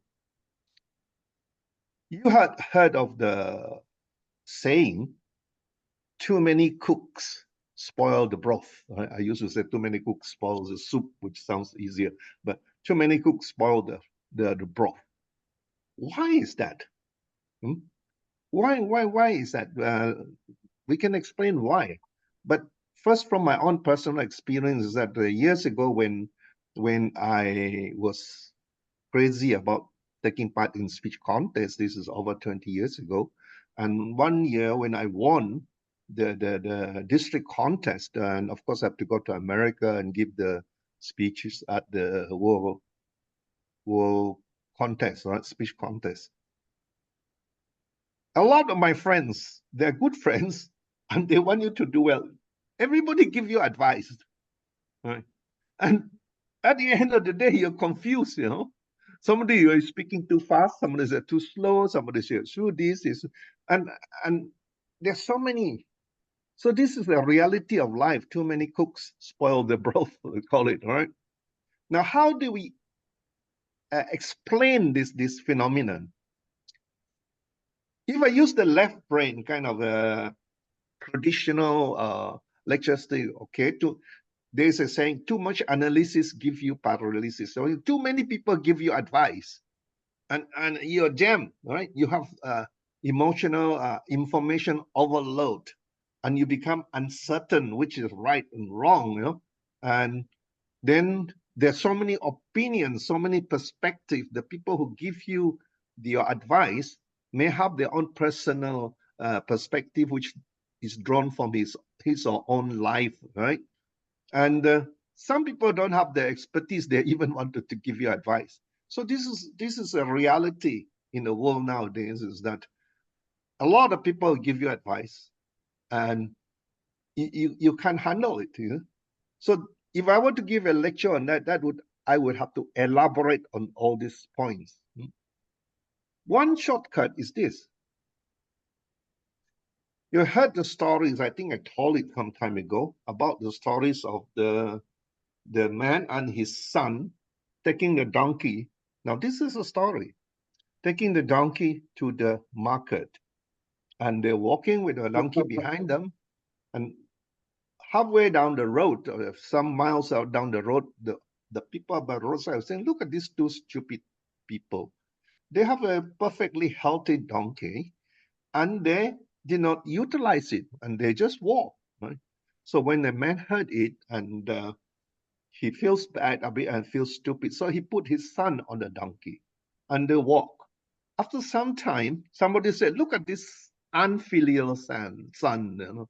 I mean, the father, old father is walking and he is sitting comfortably on the donkey. So they feel bad about it. So then the son came down and asked the father to sit on the donkey. Further down the road, somebody said, look at this old man, right? The poor boy is walking and he's sitting on the donkey. Then so they decided to, both of them will sit on a donkey, because people are saying that it's a shame there's a good vehicle for them to sit on, and then they just, victimize each other. So they sat on a donkey. And then, of course, the further down the road, somebody said, look at these poor creatures who carry these two people. So eventually they carried the donkey to the market. And using these stories, they explain a bit more clearly, I mean, also touching our heart, right? That too many cooks spoils the broth, right? And of course, it's particularly relevant to us in clubs like Agora and Toastmasters Club. We give feedback. And we always caution people that the feedback is our personal opinion, and it is shaped by our own history and our perspective. It's not the all and end all kind of thing, right? We're conscious of that. See? That's why we always caveat our feedback with that kind of thing, right? So if you see this, that we are explaining the situation of too much analysis give you paralysis, or too many cooks spoil the broth. We're explaining that. The one hand, we explain it logically because too many opinions, too many perspectives, and all this thing, right? The other hand, we just use a story. Then when you read, it's like, yeah, there too many advices confuses us. Now, of course, the point is this: stories do not necessarily give you the full picture, because it does not necessarily explain that because many people give opinion, it confuses you. It doesn't, it just merely illustrate the point that too many cooks spoils the broth. But when we give a speech, of course, we use the story to make you remember, but the essence of the message has to be given in the traditional lecture style. As I said earlier on, okay, one of the reasons why many people give opinions cause paralysis to us is because, firstly, too much opinion, too much information is overload. Secondly, we become lose confidence, because too many, we were uncertain which is right and wrong. And part of the reason of this uncertainty is that people, when they give you their advice, they give it from their own personal, therefore diverse perspective. Because there are others who are actually not qualified, they still want to give you opinion, So that actually is the essence of the speech. But using this story need not necessarily explain that thing. It merely helps you to remember and to caution you on the danger of information overload. Of course, if I were to give that speech about information overload, about too many cooks for the broth, I would complete it with this thing, saying that, of course, we're facing this problem, but to combat this confusion, I would say first we must evaluate each opinion and consider factor of credibility, evidence, relevance, and then all this 1, 2, 3, 4, all that, right? And that is a lecture in itself, but it helps you to understand. The story does not help you to resolve your problem of too many opinions, but this one gives you a guide, right? Therefore, even though we glorify the importance of story, we have to always be remember that it may fulfill only certain parts of the reason why you want to give the stories. It may not be able, so you still have to fall on the traditional way of explaining things. Of course, you guys know this person I mentioned already, Jesus Christ, all right? Now, Jesus Christ as far as I know from my reading of the gospel, he did not explain. He just tells you the story. I don't know. Maybe the scribe who wrote it down didn't put in the others. Jesus Christ didn't bother to explain. You know? He just tell you story because he wants to touch their heart. That's all. But we are not Jesus Christ. You know? So presumably we are lesser beings. So we have to tell the stories to make them remember. But we still need to explain, give the logical foundation of what we claim to be.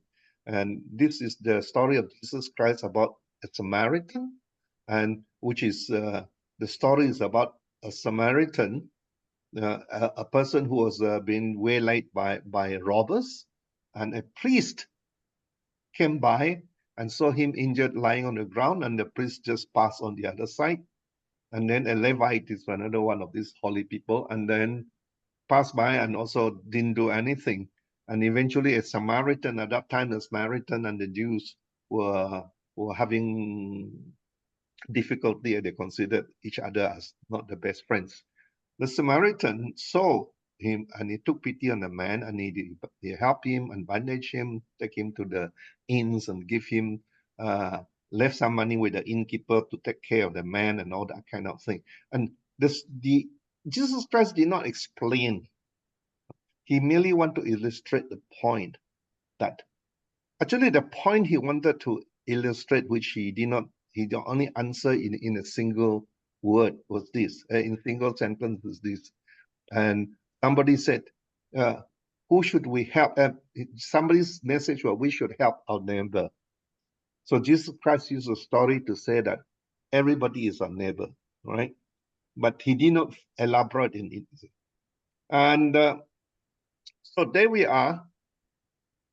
That is what I consider as the importance of stories, right?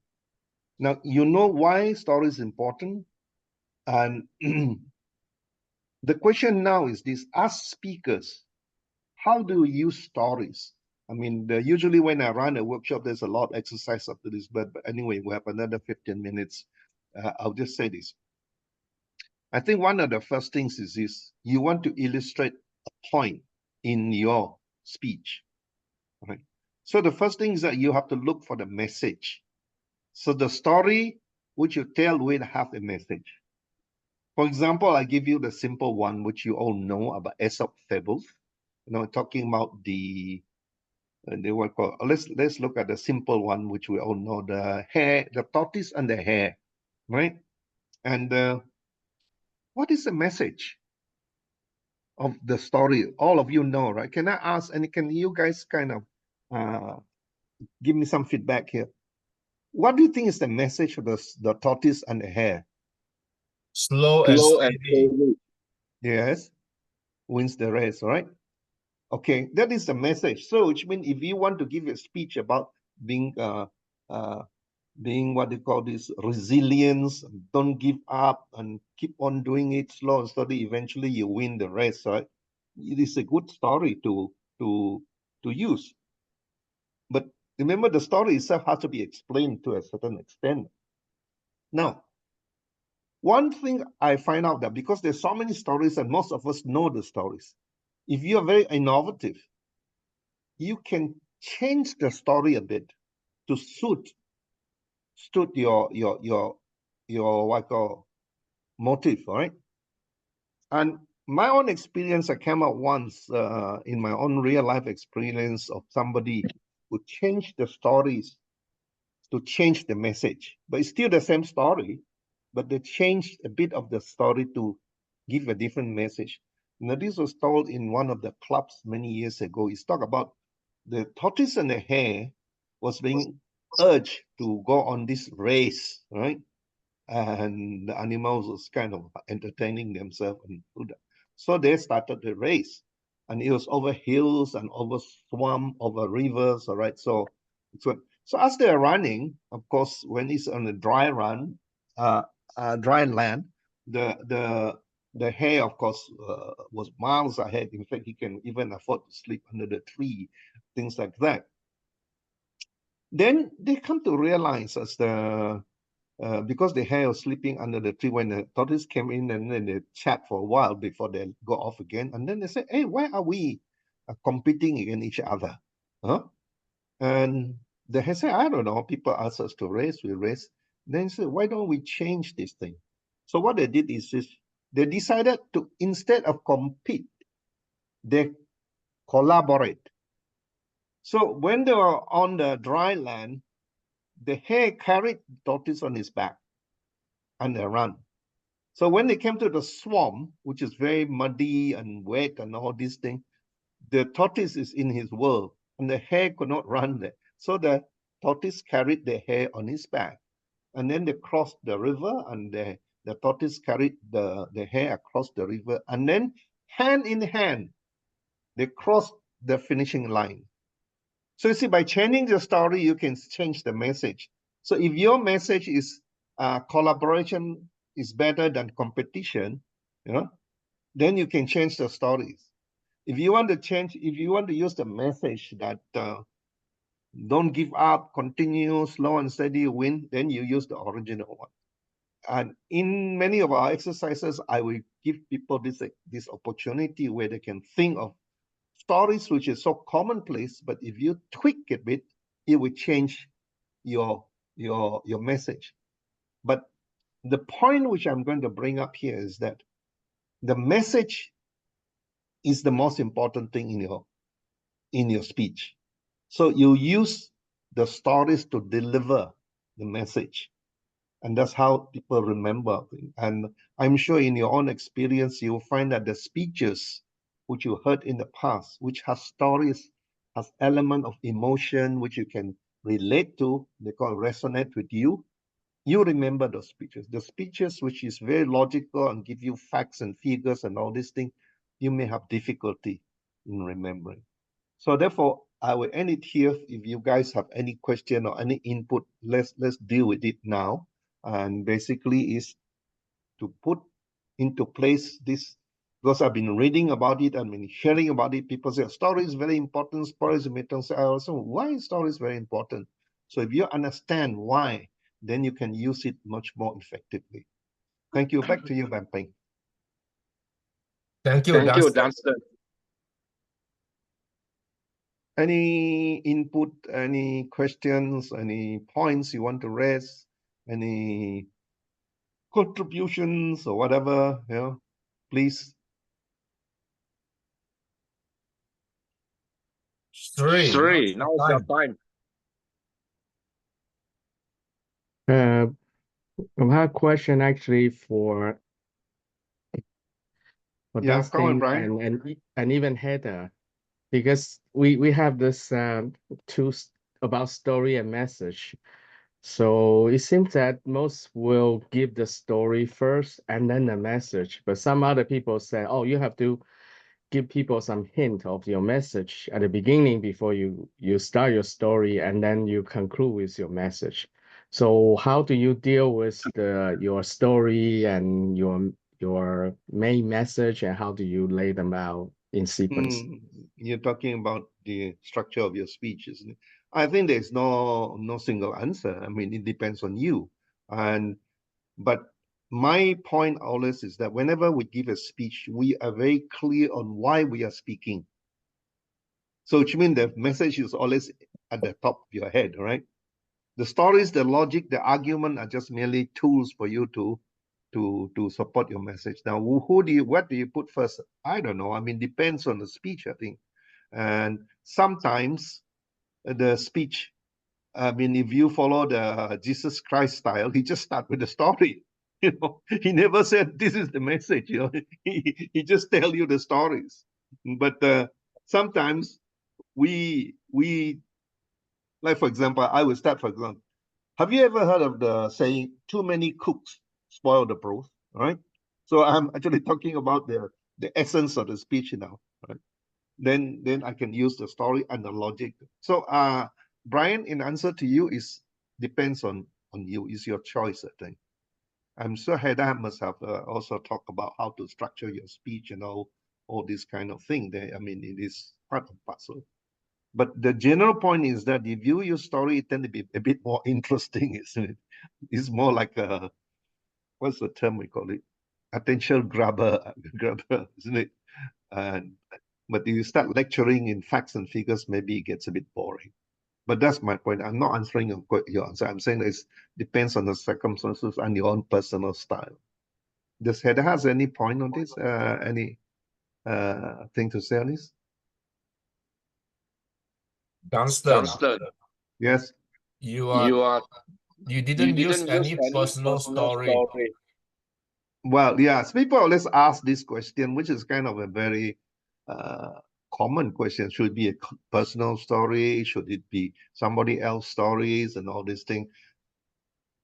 That in this kind of workshop, which I do, which is a longer one, we talk about where do you get stories from, right? So the first one, of course, the best one is your own story, isn't it? Your own story is better because you don't have to credit to anybody else. The other one is, so I use 3 sources where you can get your stories, right? Firstly is your own personal story. If you have that, fantastic. I remember in the last educational talk, I said that in one of the speech contests, I heard a fantastic story I remember about Dana Lamont, who was blind, all right? Now he used his own personal stories.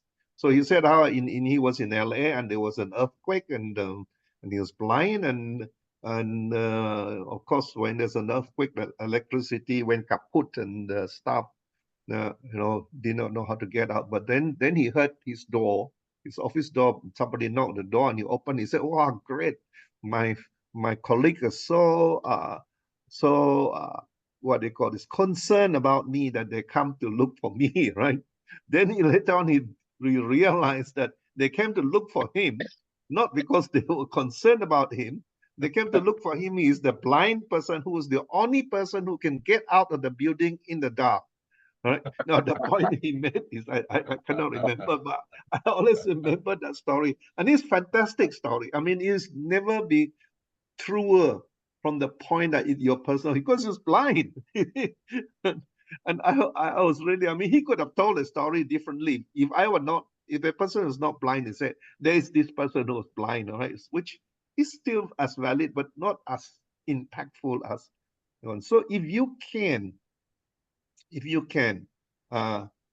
use your own personal story. Now I tell you, in between, right? I will tell you a story of in between, not my own experience, but the experience of my friend who told me the story. It's his own personal experience. Now, he lives in Hong Kong. He's an English guy and lives in Hong Kong, and he was walking down the street in Hong Kong with his other friend, right? And then his friend said, "Hey, stop. Now, if you've been to Hong Kong, Nathan Road is a very busy road in Hong Kong. It's crazy places, people everywhere, right? So his friend was telling, I will call my friend called Brian, his name, Brian. He said, "Brian, stop." He said, "Why? Can you hear that?" So Brian was looking at his friend and he said, "We are in the middle of Nathan Road and there are millions of people here. There is a tram going by, people on the handphone, all this thing, all kinds of noise. And you can hear a little noise." He said, "Yeah." So he went and to the side of the road and there's a bush and he parted the bush and he saw a little cricket, right? The cricket, the sound of cricket is creak, creak, creak, right? And there was a little cricket. And Brian was saying, "My God, you have a very sharp ear. No? How can you hear this little creaking sound from the din of Hong Kong?" And then his friend told Brian, "Yeah," he said, I love cricket because among the Chinese, they have this game where they fight the crickets, right? So he collect crickets. I can hear it. And if you have interest, so one of the points is that he said that if you have interest in something, or if you're driven by your interest, no matter what obstacle you face, the sound and all thing, you can still. That was the message, right, of that story. But then he embellished it with the ending, which is quite fantastic. So his friend put his hand in his pocket and pull out a fistful of coins, right? and then he put the coins up high in the hand, and then he let it go, and it fell on pavement with a clinking sound, you know. Imagine what happened in Hong Kong. Everybody stopped talking. They stopped them on their look. You know? You see, he said in Hong Kong, everybody is interested in money. Because we used to say that whenever you land in Hong Kong, that is a bad smell of money. So that story remains with me, but I think it's fantastic. And it was a story of my friend Brian, but it's not my story, right? So what I'm trying to say is that personal experience, either yourself or others, and when you hear of the stories, is much more impactful, I think, in a sense that because if you hear the story of the hare and the tortoise and all this thing, I mean, you've read it in the book before, it tends to be a bit, what's the term they call this? Stale. Jaded, right? We heard it many times. So in answer to what your question is, if you have your own story, fantastic, fantastic.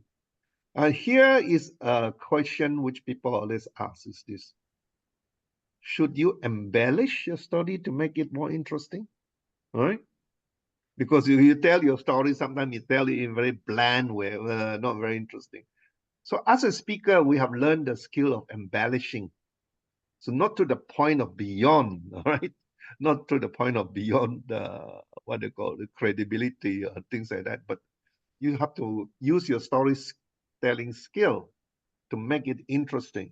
Right? And that's the kind of workshop which we do in the second part of how to tell a story, you know, to make it sound exciting, you know, things like that.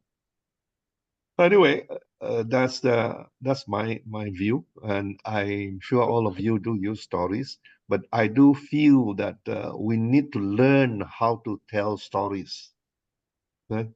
And can I ask you guys a question since you don't ask me?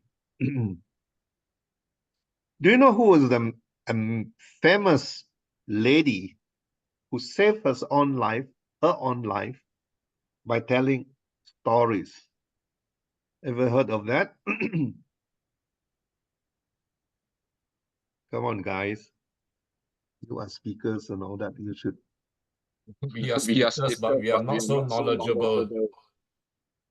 Yeah. Anybody? There is this person, right? There was this person. Is it Helen Keller? Possible, but not. Yeah. So, Helen Keller story, of course, is very inspirational. But this person is a famous person. 1001 Night. Yes. What's her name? Oh, forgot. Okay. Go on, Chef, read who is it. it? I don't know. Huh? It's good. Somebody was said it? that. Somebody said it is correct. What is that? Who said that? Chef, who was it? Yeah. Me, Who's me? Langeline from Oh yeah, I Singapore. can see you. That yes. Sarazad, right? She was a princess, and why I mentioned that especially because that is an example. Because you know the story, I won't tell you that it's a long story. I even act it out on stage at one point about 15 years ago in Indonesia, where we dressed as dressed as the Sultan and all that thing. I think Mike Nicholson was there, if I'm not mistaken. If I look in the audience, I remember seeing your face there, right? And well, it was the 1001 Nights, you know, or the 1001 Night or the Arabian Nights or something like that. And basically, it's about the crazy sultan who kills the wives. There's a story behind it, you know, after they get married. So this girl came and to get out of that death sentence, she tells stories every night, and at the end, just when the story reached its climax, it was sunrise. So he said, "Oh, I cannot continue because I cannot tell a story anymore." But the Sultan supposed to kill her during the night, so the Sultan extended the thing for every. So he keep on telling the story until she told 1001 nights, 1001 stories. By then, the Sultan has already like what is called defeated the demon of vengeance. There's a long story why he did that, right? And the reason why I bring it up is that we can still we inherited the 1001 stories from there. And it's a very good example of the power of stories. I'm sure you guys heard of Sinbad, you heard of Aladdin, and heard of the Merchant of Baghdad and all these things. So if we are doing storytelling, we can share how to tell those stories later on so that we be as good as Saharazad and save our own life. Thank you. Anything else?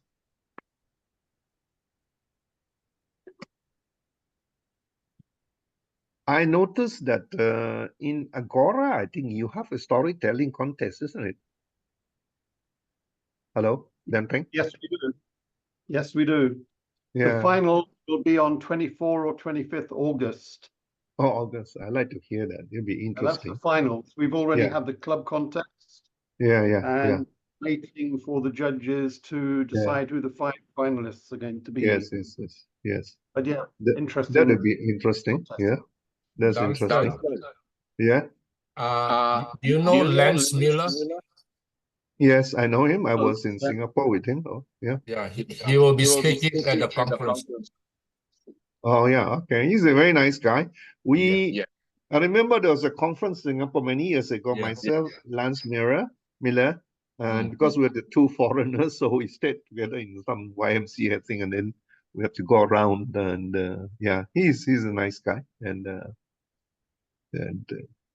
again, as I said, that if you look at all if you use the speech contest speech as a kind of examples, almost every speech has stories, right?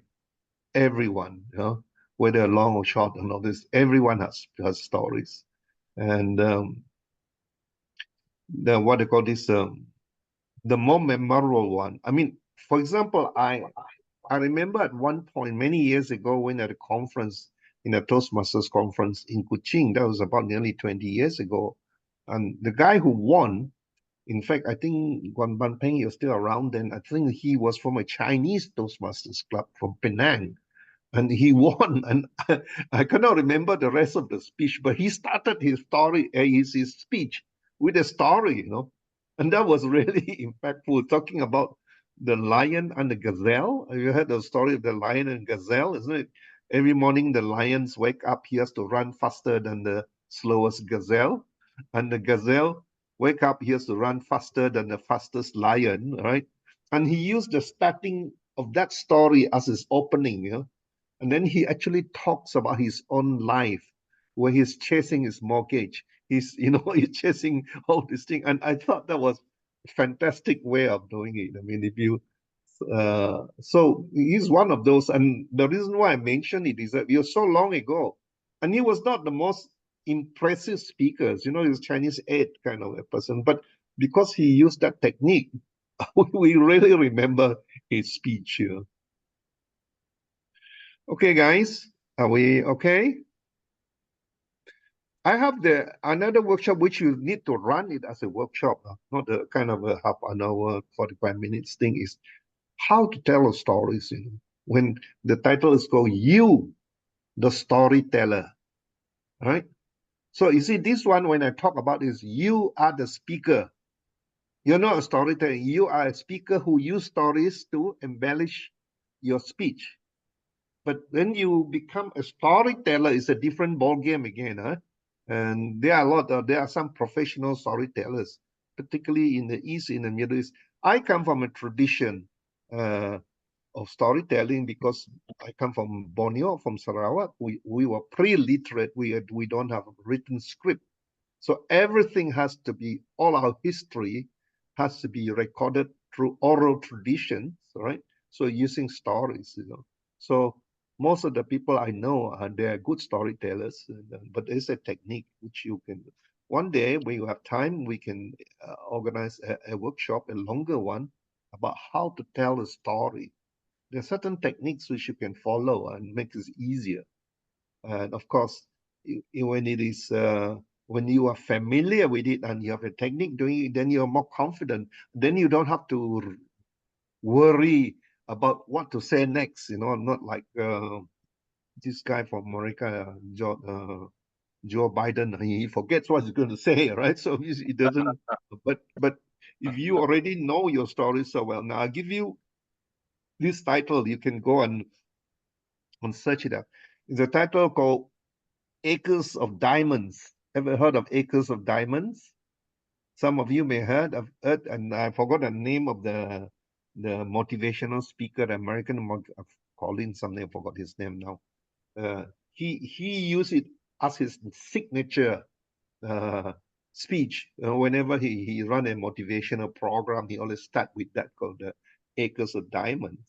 Now, he actually, when I listen to it, it's not that great, but I mean, to me, I could do better. Maybe I'm being vain, but he was so fluent with it. He knew what's going to come on, so he knew when to take his.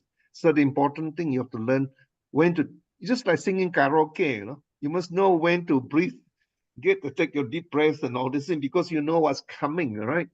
So we can learn a technique by preparing your speech so that we know what's happening. Now, this guy, I forgot his name, and he wrote down, he said that he told the stories 10,000 times. Of course, if you tell the story 10,000 times, you know it backward, forward. Right? So you know exactly how to pace the thing. So I always relate storytelling to singing karaoke, in the sense that you know when to pause, when to take a deep breath, when, you know, things like that.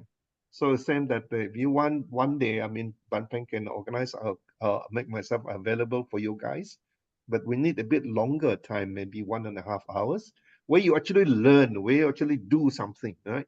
Rather than just listening to me bubbling away up here, you know? And you learn how to prepare your text and how to vocal variety and all that kind of thing comes in. Okay? Youngster, I have a question. Yes, Valerie. This storytelling, to weave in a Toastmaster speech, so is there any difference that weaving into Toastmaster speech versus just standing alone? Oh, I see. In a speech or a story, that when you become a storyteller, all right? Of course, in a speech, your focus is on, what is your focus? Focus is on your message, right? That's the most important thing in any speech. So the story merely a kind of a instrument to support that. But when you become a storyteller, the delivery, the story is the main thing. You say you focus. Because that's a bit confusing, because sometimes I feel that most Toastmaster is always like a performance, because I see those people who kind of win or so on, they perform it. Yeah, so it's like storytelling, but be more action versus though just standing there and trying to tell a story, and you can see the meaning in it. So that I think you're talking about speech contest, all right? Isn't it, Valerie? No, it's in the Toastmaster Club itself. So I seen it, and I I seen don't those know who's the mentor, but I think maybe they're put. So now, Mike, who's English, right? Mike, you can hear me? Yeah. Now, there is I a can. term in English we call histrionic. Yes. Right? That's exactly what you're saying. And I know I got fed up with it Sorry, sometimes. what's the word histrionic? What does it mean? Histrionic, histronic, isn't it? Yeah, histrionic. So Comes from hysteria. Yeah, too much Gaia kind of thing. Now, interestingly, there's one year, actually he is a lecturer in communication, you know, and he got so fed up with all this histrionic thing in a speech. He took part in a speech contest and he won the semi-final, went into the finals. And he didn't think greatly about speech contests. You know, some people, when they win the world champion, they think that they're top of the world, but he didn't think. So he made his speech, his finals. Of course, he didn't win, by saying that, you know, he said that, what you're saying, I mean, he said sometimes people feel that there's a need for them to jump from one end of the stage to the other end. They have to sing like an opera singer, and then soft. I mean, that's a real pure histrionic, you know. And as a person who is quite studious and who's concerned about delivery, about speaking and delivering message, he was not keen on that. Unfortunately, I don't know, I haven't attended any Agora speech contest yet, right? Unfortunately, I know I have been contestants many times in about 25 years ago, 20 years ago. There's a lot of pressure on you to stand up. You see, there are about 8 of you in the finals, right?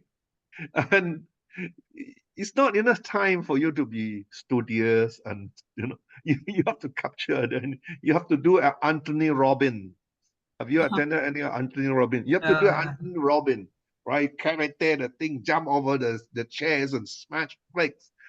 But I always use this as an example. Have you ever heard of Deepak Chopra? Yeah, I heard. Yes. Yeah.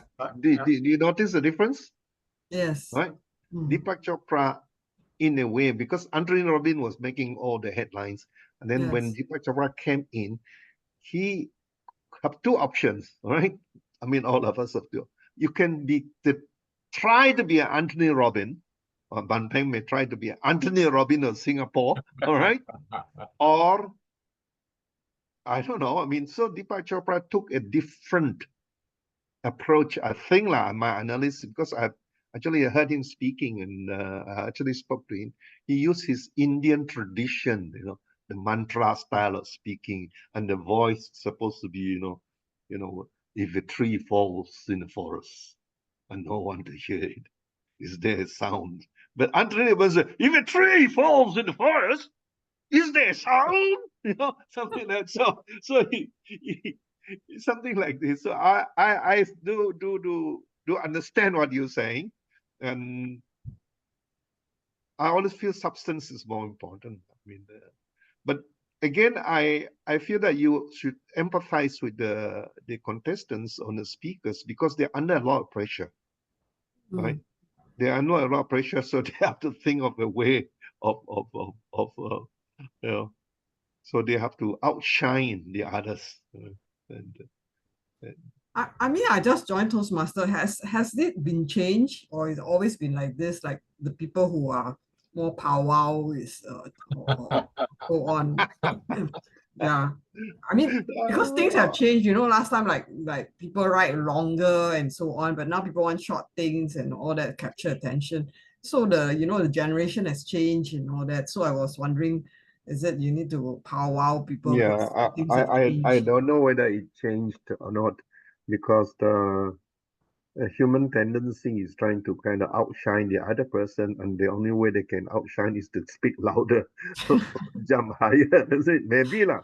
But That sounds like Olympics higher than what's that? But yeah, the 40th of all these things. Yeah. But I have gone through that, because I've been Toastmasters for over 30 years, and I've gone past that stage. So I would not want to make that kind of judgment. Maybe I was like that 20 years ago, But now I'm very, very, I have moved on from a speaker, and I become a writer. Now, when you become a writer, it's different, because I've been writing for 15 years now. I have a regular weekly column, and it's different. So I move into that.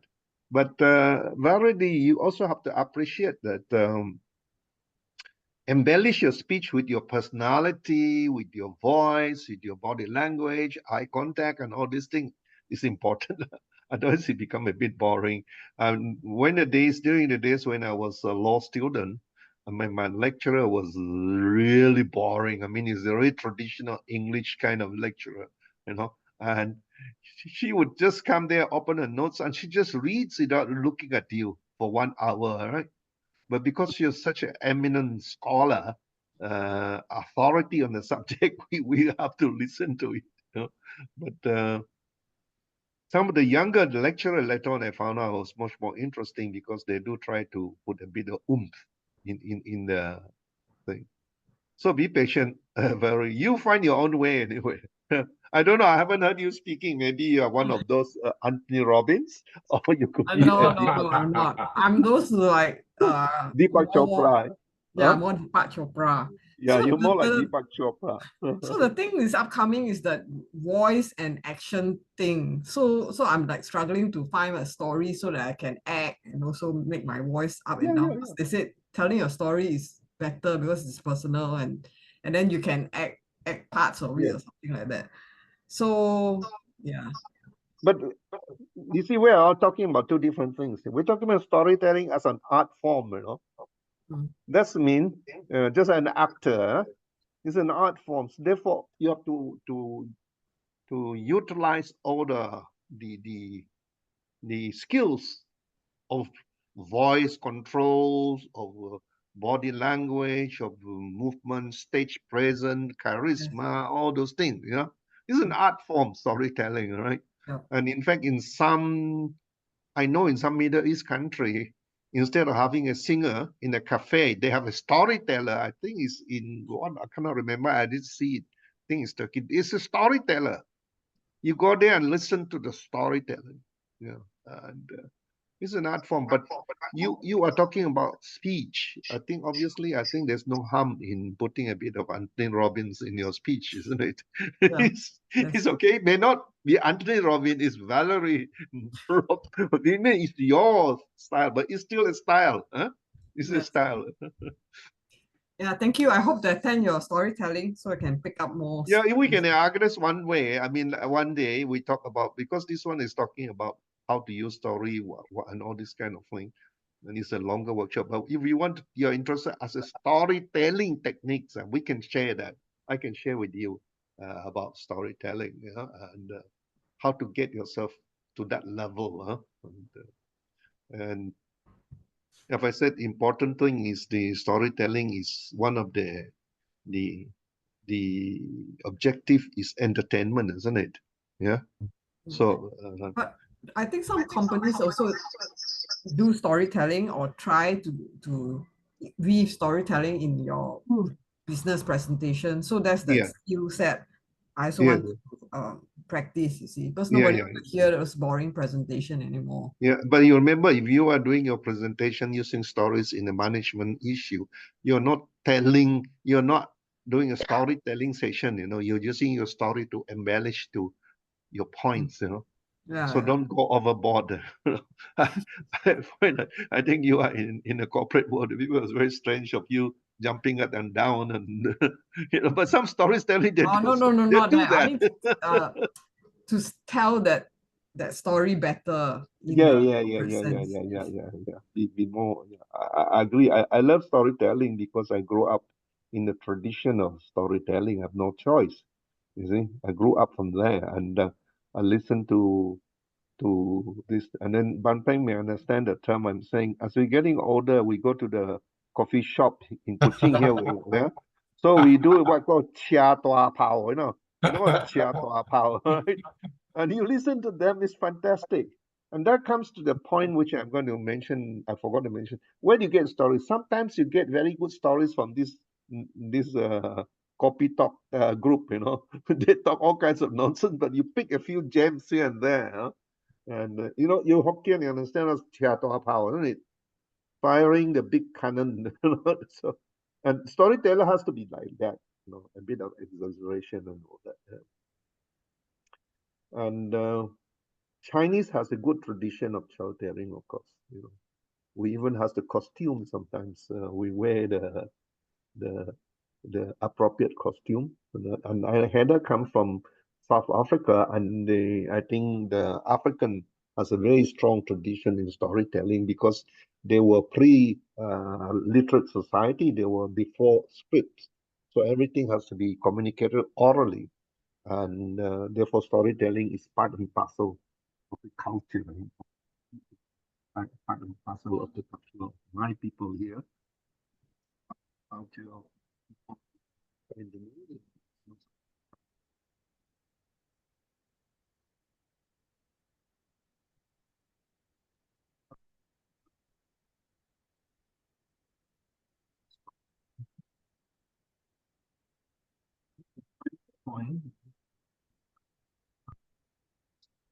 Dunstan, we cannot hear you.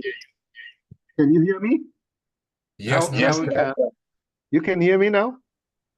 Yes. Yeah. Okay. Is that when we tell stories, somehow or other, it is even better, and ideally even better, is linked to the place where you are. You can see something. And if you have a story in it, it would be fantastic.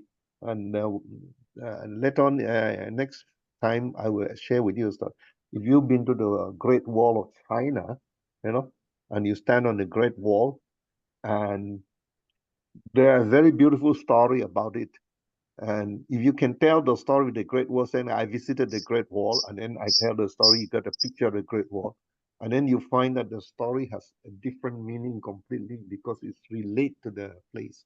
And I think here in Kuching, I used to tell, I think there's a video on it about the moon princess of Santubong. Santubong is a mountain here. And if you drive here, you can see that mountain. Now, sometimes when I have tourists coming here, I tell them, I then look at the profile of the mountain. It reminds you of something, then it's a story. And you see, that kind of story is very good because it relates to what they know, right? And so the essence of the story is start from what they know. That's when they can see. Take them to the place they did not know. And then when they finish, they say, wow, something like this. Anyway, that's a different thing. Thank you.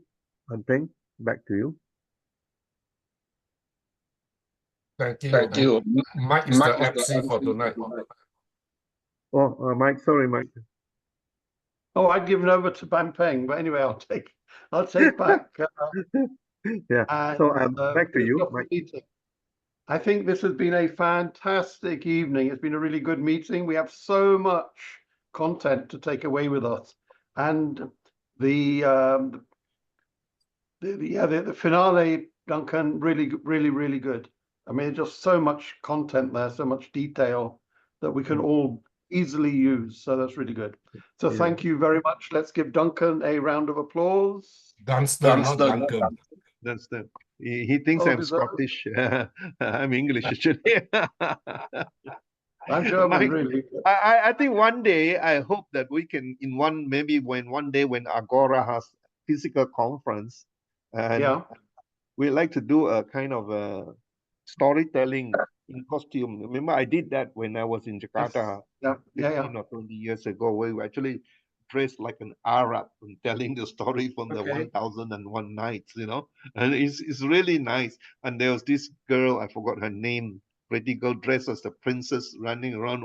I mean, we can have that kind of thing. So you kind of combine public speaking, communication skill with a bit of theater, but not fully theater, right? Just a bit. Which is nice. I mean, sounds exciting. I'll invite my Muna. yeah. Was she the girl 20 years ago? No. Oh. Yeah. No, but anyway. Yeah, no, I think that'd be really good. So yeah, you're very welcome. Anytime you're passing through Jakarta, let me know and we'll arrange it. Yeah, okay. We'll arrange it. So yeah, but so much to learn from you, Duncan. So thank you, Dunstan. So thank you so much for being here. Any last minute messages for Agora Singapore, Bapeng? Same thing. We meet on the first Wednesday online and on the third Thursday, physical meeting in Singapore. Physical, yeah. That's really good. So good. Okay, well, thank you so much, all of you, for staying till the bitter end. It was really worth it. I'm sure you will agree. And thank you for being here during the meeting. So thank you, Ban Peng, for organizing it. And I think tremendous value attending Singapore Agora meetings. Amazing, absolutely. Thank you. So good night. Good night, everyone. Night. See you next month. Ajahn, was that okay? Thank you, Dunstan. Thank you, Ban Peng. Thank you, Mike. Thank you, Hector. Thank you, everybody. Thank you. Thank you for coming. Thank you. Great meeting.